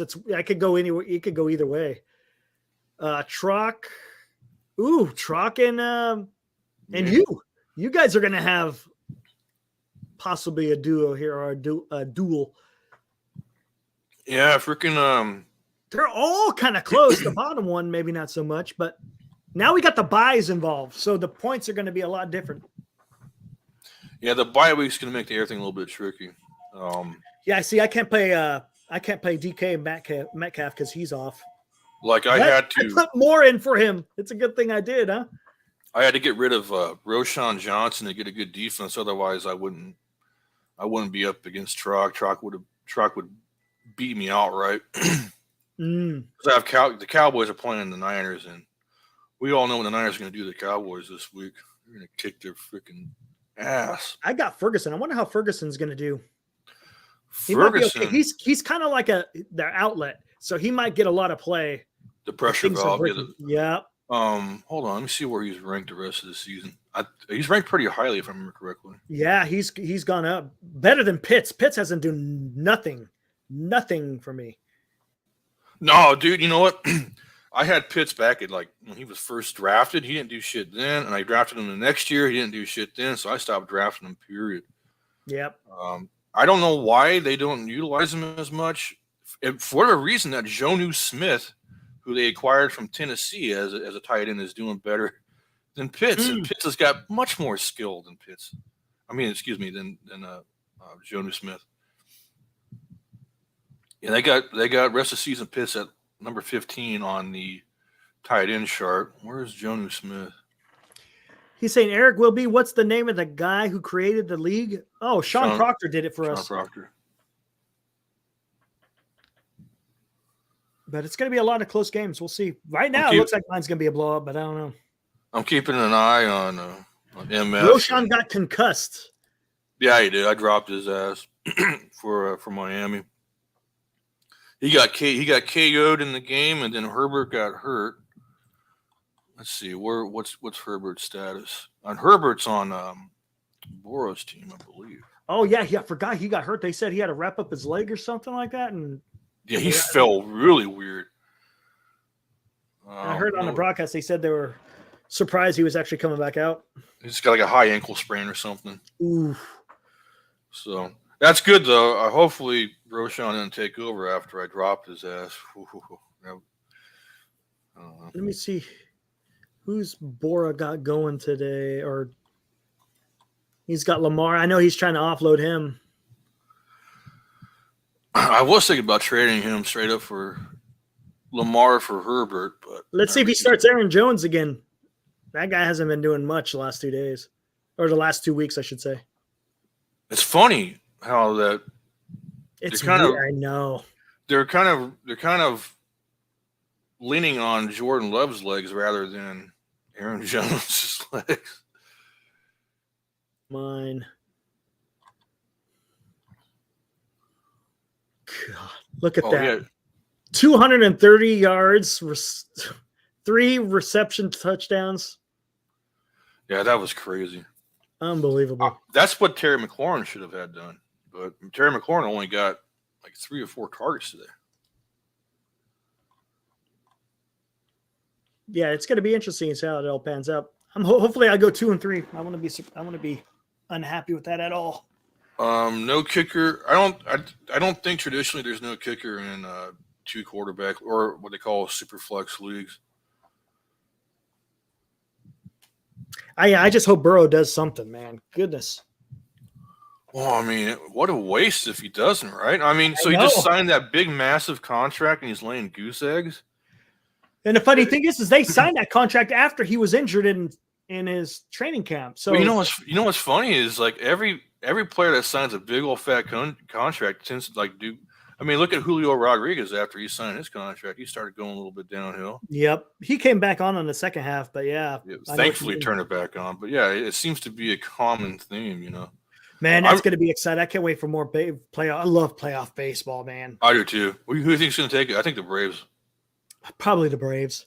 I would like love the to see Braves. Texas, but I would too. But the Braves, their They're just so- offense. it's Dude. unstoppable. Oh my God!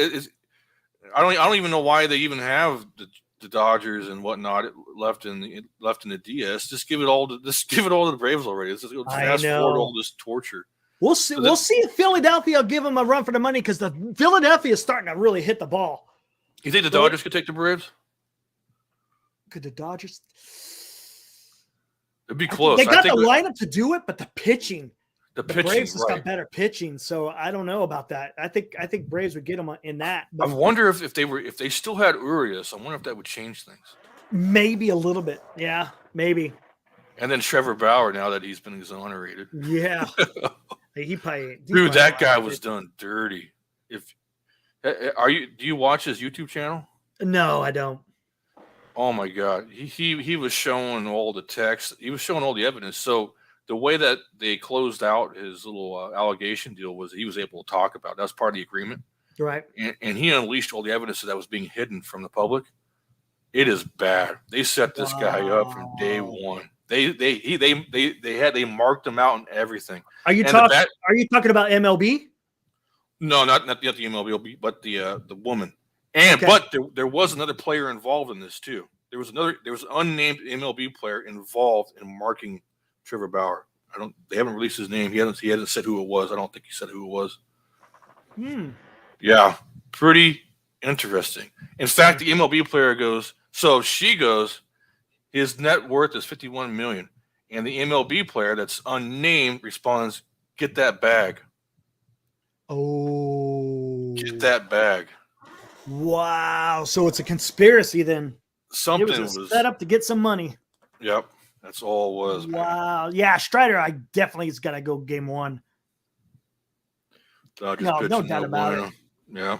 I wouldn't be disappointed whether it's Texas or Baltimore. I like both of those teams. Oh, hell yeah. Dude, happy. I'm a huge Baltimore fan at the moment. Those guys are kicking ass, dude. Oh, they are. You see the fan base? They're getting really behind their team. That's what winning does, though.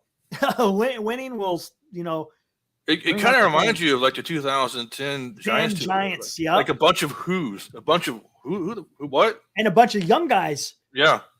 That's what's nice about it. I like that. Jacob Nix. There you go. Matthew's got it. Jacob Nix. Setting up old Trevor Bauer, man. Who the hell is he? I never even heard of the guy. He's probably not even on the roster anymore. Probably someone who got freaking K'd by Bauer a couple of times, maybe. Probably had it out for him. That's some dirty. I was a victim of that Me Too shit like 6 years ago, man, and it's not fun. It's not. Wow. I feel for that guy. Wow. Yeah, that Grayson Rodriguez. He's a pitcher for the Orioles. Yeah. Ali Rushman. Yeah, Ali Rushman. What's the Gunnar Henderson? Who else did they got? I thought they brought someone else. Who's their Mount Castle? He's another slugger. Yeah. Mount Castle's good, man. God, why can't we have this happen to the freaking Giants, dude? Like, what the?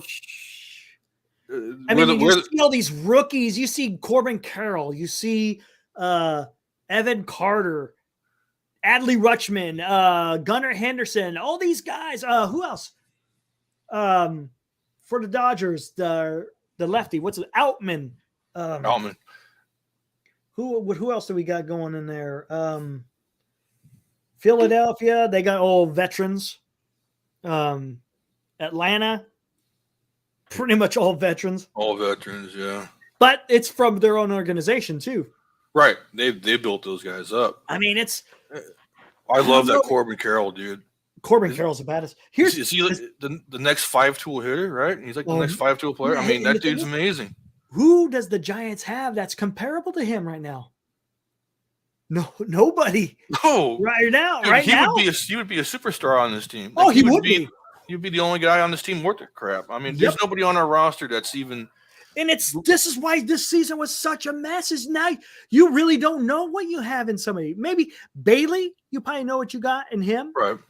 Schmidt, yeah. No, they didn't play him No, enough to not really. see where he's at. Luciano, no. Matos, Definitely, we don't know where Luciano could be. don't know Luciano. Don't know Matos, really. Don't know Fitzgerald. You don't know Ramos, even though he's been with the organization forever. But he's only, 24 now. And the fact that they just keep him in the minors I is so fucking frustrating, dude. And Luciano too. They did that boy dirty. They did that boy dirty. And that had to have affected his psyche when it comes to playing ball. I mean, we don't know about Harrison. Same thing. I mean, Harrison's got something good, but we haven't seen enough because they sent his ass down again. Exactly. Why? Let him go. Let him. What is the logic behind? You've already lost the season. Exactly. Fuck it. Put them in. Let them do their thing. It's just, and that's, the biggest issues we have because it all stems from Farhan. He's the one making these moves. I mean, Dieter kind of talked about it. Well, he doesn't think the managers are doing nothing. So if the managers ain't doing nothing, it's got to be Farhan. Right. And Ned kind of said the same thing too, that it's Farhan making all these decisions. It wasn't necessarily Kapler doing this crap. I mean, no. He obviously brought in all those breeding coaches and whatnot. Oh God! Hey, did you hear the interview? No, it wasn't an interview. The show between the Thrill and Burns on the No Filter Network Monday. I didn't. The Thrill was there when Kapler got fired. Oh, really? And he told the rest of the coaches, "Prepare to pack your bags." That's what his message was to the other coaches. No shit. Yeah, that's what Will Clark said to the other coaches. He goes, "Hey, you guys are probably next too, Wow. But yeah, I guess he was there when Gabe was fired. And okay, why is he there? For other reasons, or? It's a great question. Burns never followed up on that question. So he was there, and as soon as he was fired, Will Clark says that Gabe just left the building. There was a meeting with Farhan and the rest of the players, and Farhan got up and said, "Hey, this is what we're doing here. Gabe was fired. We're moving directions. Does anybody have anything to say?" And none of the players had anything to say. They were all silent, and they just turned their backs and walked away. Wow. That kind of fits because Marty Lurie last weekend was talking to Alex Cobb. MF, yeah. Will Clark was in that meeting. He was there. That's interesting. That's very interesting. Huh. Yeah. So what made him go to San Francisco in the first place? Was it because of the last series of the season? Maybe. That's a great question. I but wonder. No, that's interesting. Inquiring minds want to know. I don't know if he'd be a manager or nothing. I mean, he's dedicated his life to his son, and his right. He But said that so much. Follows in line with Marty was talking to Alex Cobb, because Marty asked him, did Kapler speak to the team? He said no. He only spoke to a couple of players, and he was gone. Yeah, that's what Will Clark said. He just took off. He didn't say a damn word. Just got his shit and took off, and that was it. Next thing you know, he's posting this big old Bible of an Instagram message or whatever it was. Weird. But yeah, that is interesting. It almost seems like it was pre-planned, because how the hell do you come out and whip out something like that? And what's interesting, Ned was in that same area too at the same time. So yeah, it's interesting, huh? Who knows, man?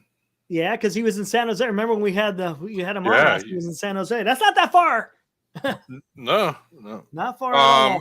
MF, check out No Filter Network, and it should be Monday's episode between Will Clark and Eric Burns, and Eric Burns addresses the firing, and Will Clark goes, "Yep, I was there," and he goes into the detail. Interesting.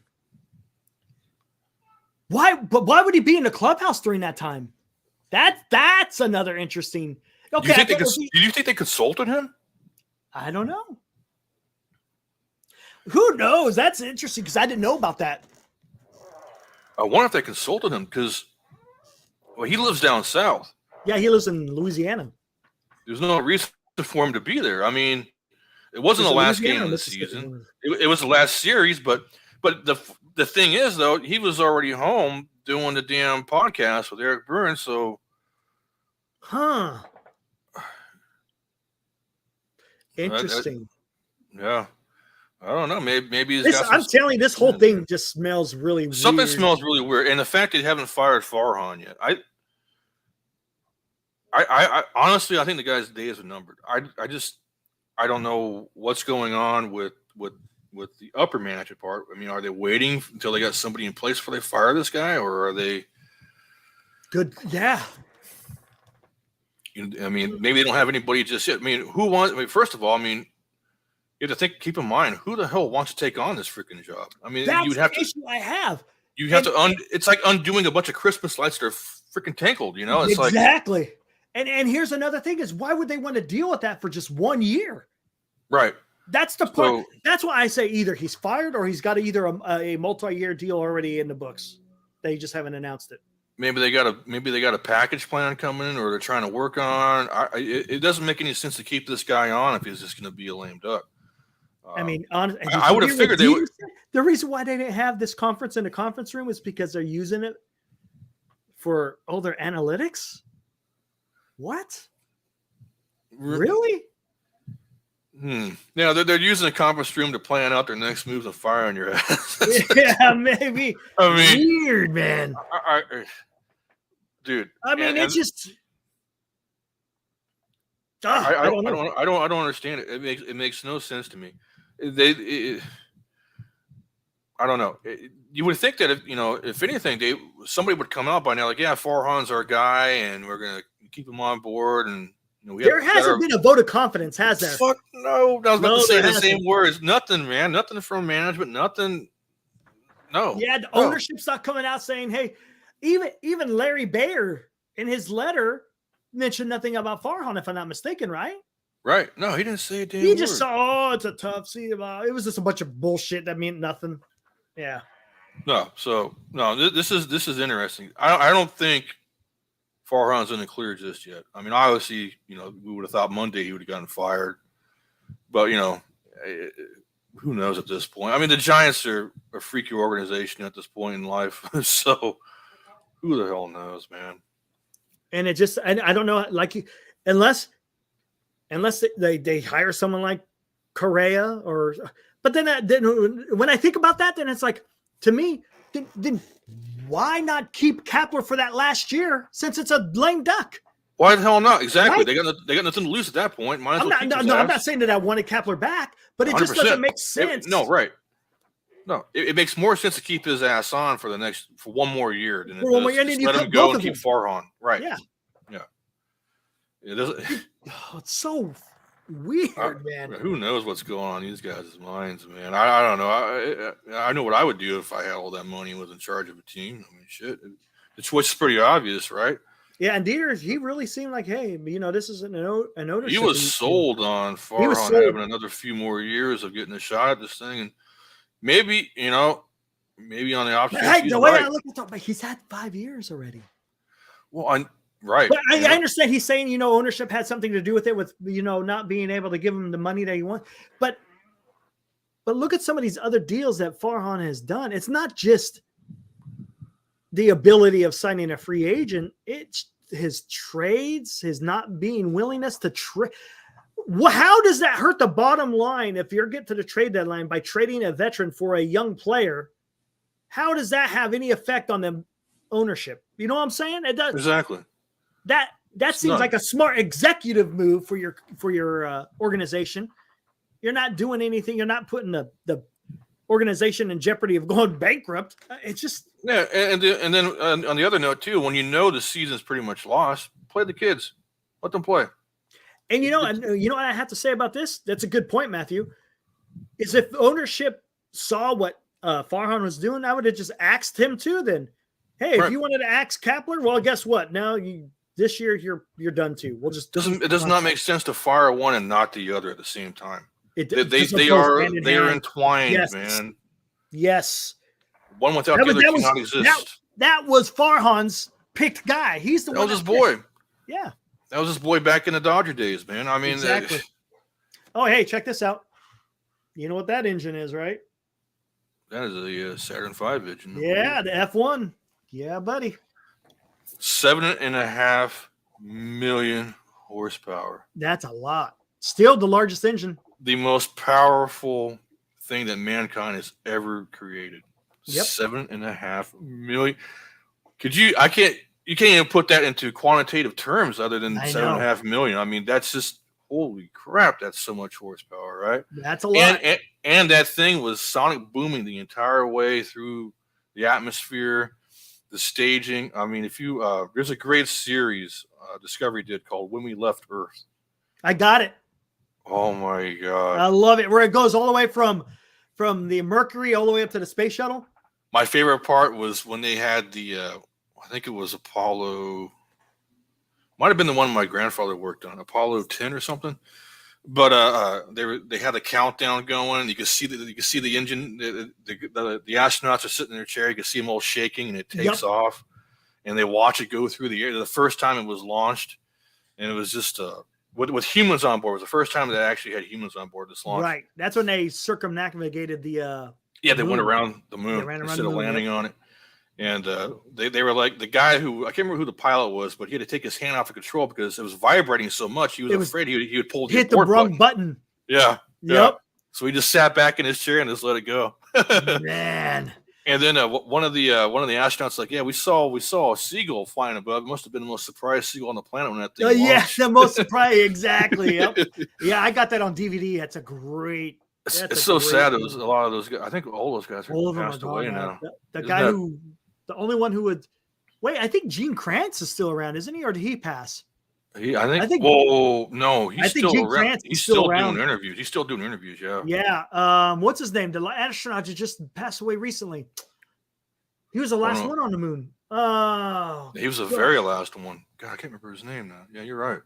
Oh, it starts with an M. Oh man. Space history, my friends. And there's people out there who say we never went to the fucking moon. You never landed on the moon. Pretty sure we did. Yeah, we landed on the moon. We landed on the damn moon. You can see the damn. You can see everything. You can see the module, the leftover. You can see all the leftovers from a freaking telescope. You can, from a home telescope. Exactly. Gosh, how come it's not shown? It's saying Walter Cunningham. That's not it. It was someone else. Oh my gosh, what the hell was his name? Cernan? Well, no, Eugene Cernan wasn't. No, not it wasn't Cernan. Cernan's been. Cernan passed away just recently, not long ago. Yeah, he was actually the guy I was talking about in when he was the pilot took his hand off the abort. It says, why does it say Apollo 7? Oh, he's got a DFC. Distinguished Flying Cross. Yeah, that's a pretty lofty award right there. I got one for you, Eric. Go for it. Favorite ace of all time. Ooh, jeez. I know that's a loaded one. Well, okay, I'll restrict it then. I'll restrict it. World War II. God, there's so many. I know. Michael Collins. Yeah, that's one that he just passed away recently. That's not the guy I'm thinking of. Why can't I? Jim McDivitt. That's the guy. McDivitt. Yeah, I thought he was. Man, you know how many aces there were in there, man? Because you had the guy in the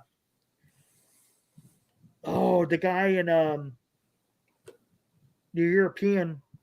Yeah, Pappy Boyington. Pappy Boyington. He was shot down a couple of times, but Richard Bong, Medal of Honor. Yeah, Bong. I can't. There's a guy that started with a G, and I can't remember. Hold on, let me see. Who do we have in the European theater that was a good ace? Yeah, that's the guy I'm thinking of. I think it started with a G. The Germans had Eric Hartmann, 362 kills. They had a lot of them. Let's see. Adolf Galland. He was also the ME-262 test pilot, I believe. That thing was no joke. No. Not dude. exactly maneuverable, but it just got the hell out. Could you imagine all of a sudden one day one of those things comes streaking out of nowhere? After, I mean, how would you react to that as a pilot? Like, holy crap, Exactly. is this thing a UFO? What's going on here? Yeah, there's Eric Hartman. Yep. Eric Hartman. Otto there's a- Patel. That's. Let's see. There's a really good book called Stuka Pilot, written by Hans Ulrich Rudel. He was the most highly decorated Luftwaffe pilot in all German history. And he talks about his encounters on the Eastern Front flying Stukas. He actually was the guy who sunk the Russian destroyer, or no, it's a battleship, the Tirpitz. I believe it was called Tirpitz. Oh, the tree pits or something like that. Yeah. He also had the Admiral Graf Spee. Then, of course, he had Bismarck. That happened that way out in the Atlantic, though. Yeah. The Battle of Jutland. The Great Blunder of Jutland. That's better terminology for that one. Oh, yeah. It was weird how that all panned out because it was the British that sunk it, right? Right, yeah. Well, they're still debating that one. Oh, really? Yeah, I think some people are trying to say they either scuttled it or it was friendly fire. It might have been scuttled. I could see that happening. Oh, Bud Anderson. I forgot about it. You know who Bud Anderson was? You know who his wingman was, right? Oh, no. He was Chuck Yeager. Really? Yep. Interesting. Let's see. Where the hell's this guy at? Doug Baker? No. Where the hell's his name?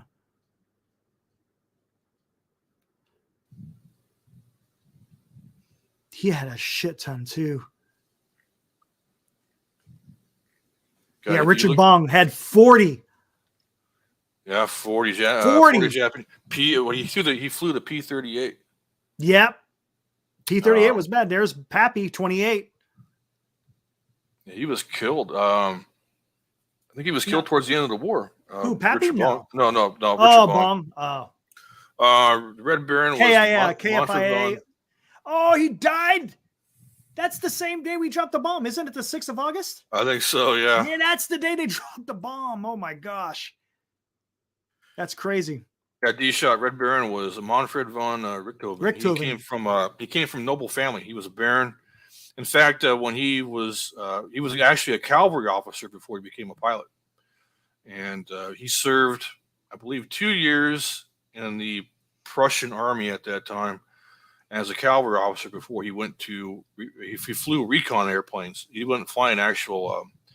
Back in the early days of the war, they didn't actually have fighter aircraft. They just had It's like observation. Yeah. observations. And then one day somebody took a pistol with them and started to shoot at other planes, and they figured, okay, let's put a machine gun on these damn things. Yep. So the next thing you know, now you got the fighter warfare airplanes. back then was something, man. Oh my God. Could you imagine flying one of those wooden pieces of crap made out of, made out of wood. That's what it hearing was. It was made out of damn wood. and hearing it creak as you're flying around and doing all those maneuvers. Jesus, man.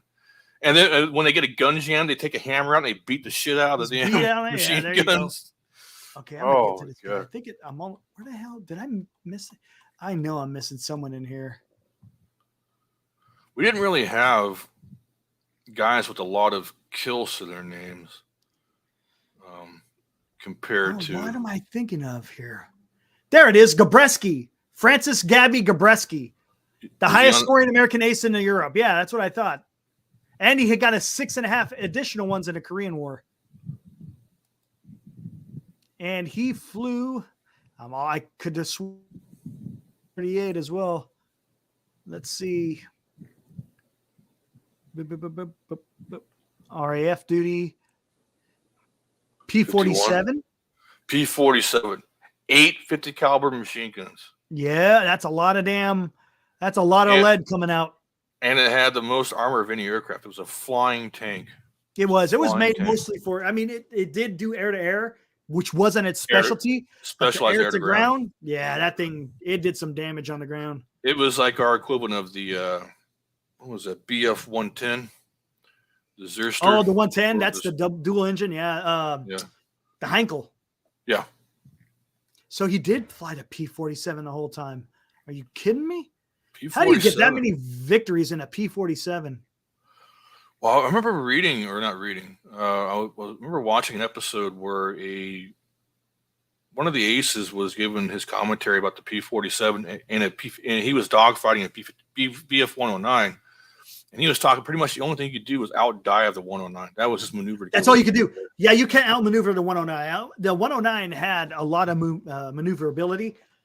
That's why you had to go vertical and get away. You know what I'm saying? There's no way you can. Yeah, that's why the 51 and the P-38 had such a good time against them.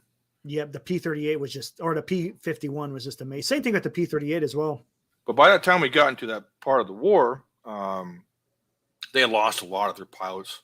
Oh yeah, and that's something that they said that the one thing that the Germans did wrong compared to the rest of the Allies is they wouldn't pull their frontline fighters off their pilots off the line for training purposes. For training, the Japanese had the same mistake as well. Yep, they would just go through them.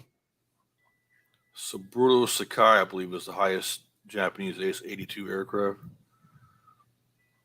Oh, the Large Hadron Collider. Yeah, that's over in Switzerland and France.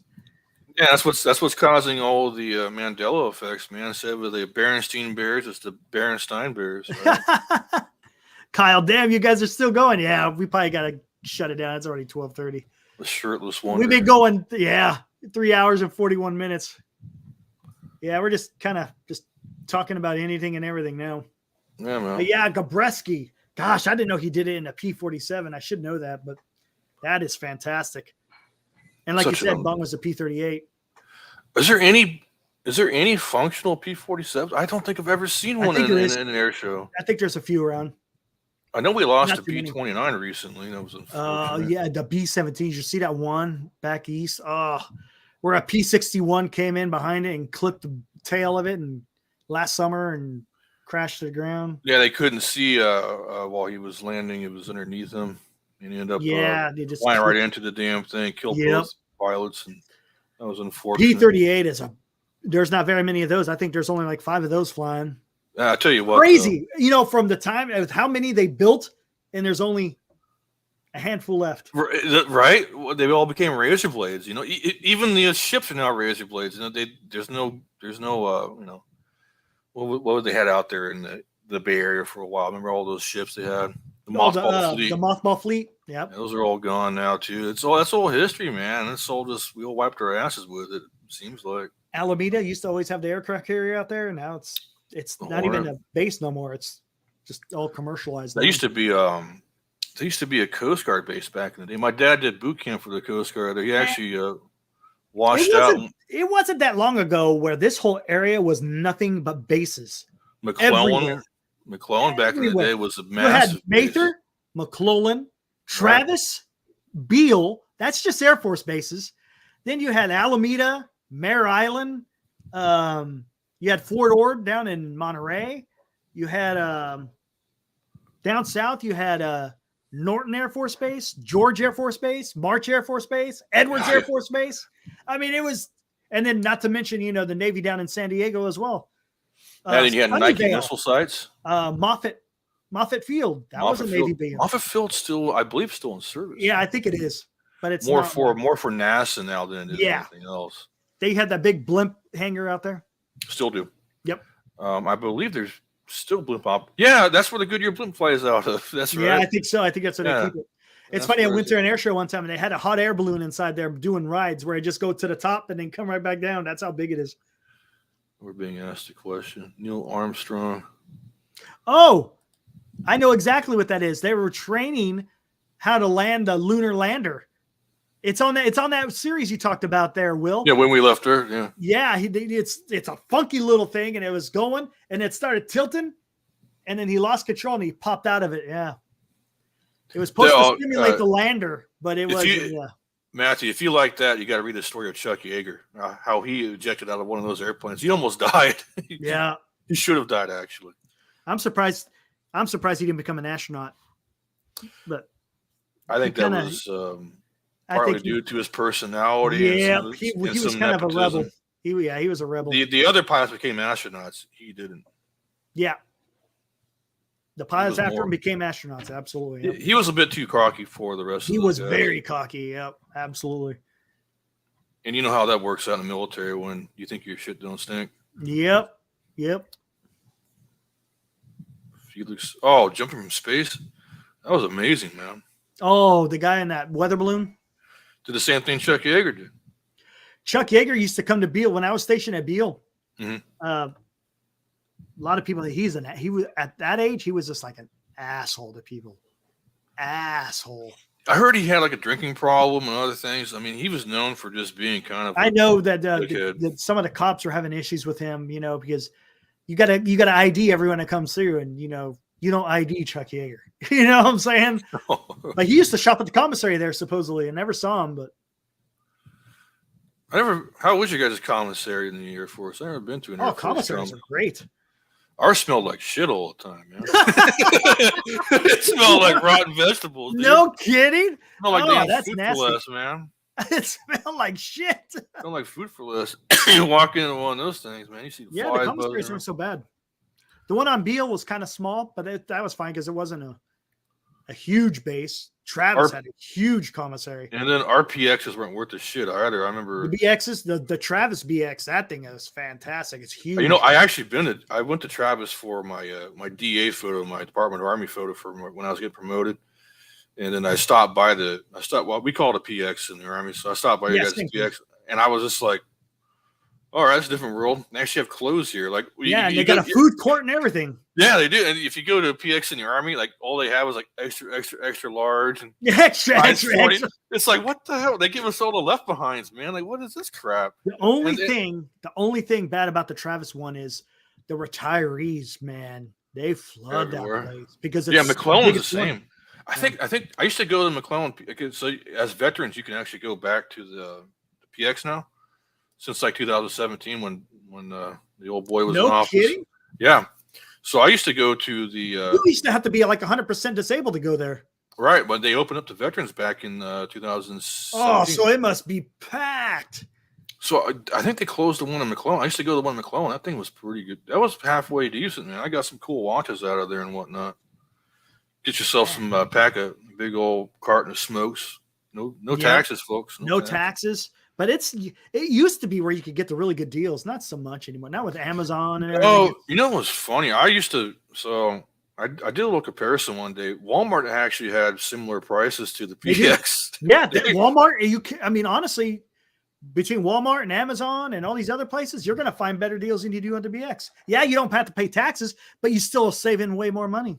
And it's kind of a hassle. Like where I was at Fort Lewis, there was like so many base rules and whatnot. We had a thing called a blue book. We had to keep on us. Where's your blue book, soldier? You can't come in without your blue book. I'm like, motherfucker, I'm off duty, dude. Leave me alone. This is why I want to get out. You know why people aren't re-enlisting? Because of bullshit like this. I don't know how it was on Army bases, but every Air Force base had Burger King. Yeah, we had Burger Kings everywhere. Yep. Burger King, and we had Burger Kings, and then the other one was Popeye's Chicken. Popeye's Chicken and Anthony's Pizza. We had Domino's Pizza and Godfather's Pizza. Oh, we had Anthony's, and they big old slices too, man. Oh, good stuff. What else did we have? We had a sushi place on post. We had 2 sushi restaurants on post, and then Charlie Mike's. You guys probably had Charlie Mike's, that old Subway. It was a Philly cheesesteak place. Taco John's. Bell. We had Taco Bell actually when Taco Bell came. Taco Bell. We had Taco John's. We had Taco John's. We had a discount Taco Bell, man. Taco John's. You guys got it better in the Air Force by a long shot. Dude. I don't know about that, man. Taco John's is some freaking. It was like aftermarket Taco Bell. It was just weird, man. All right, well, I better close it down. We got to save space, so we might want to clip some of the stuff that you had to say earlier. All right, guys, let's get out of here. All right, guys, we'll see you guys probably on Saturday, if I'm not mistaken, because that's when the next playoff games will start. And I think, if I'm not mistaken,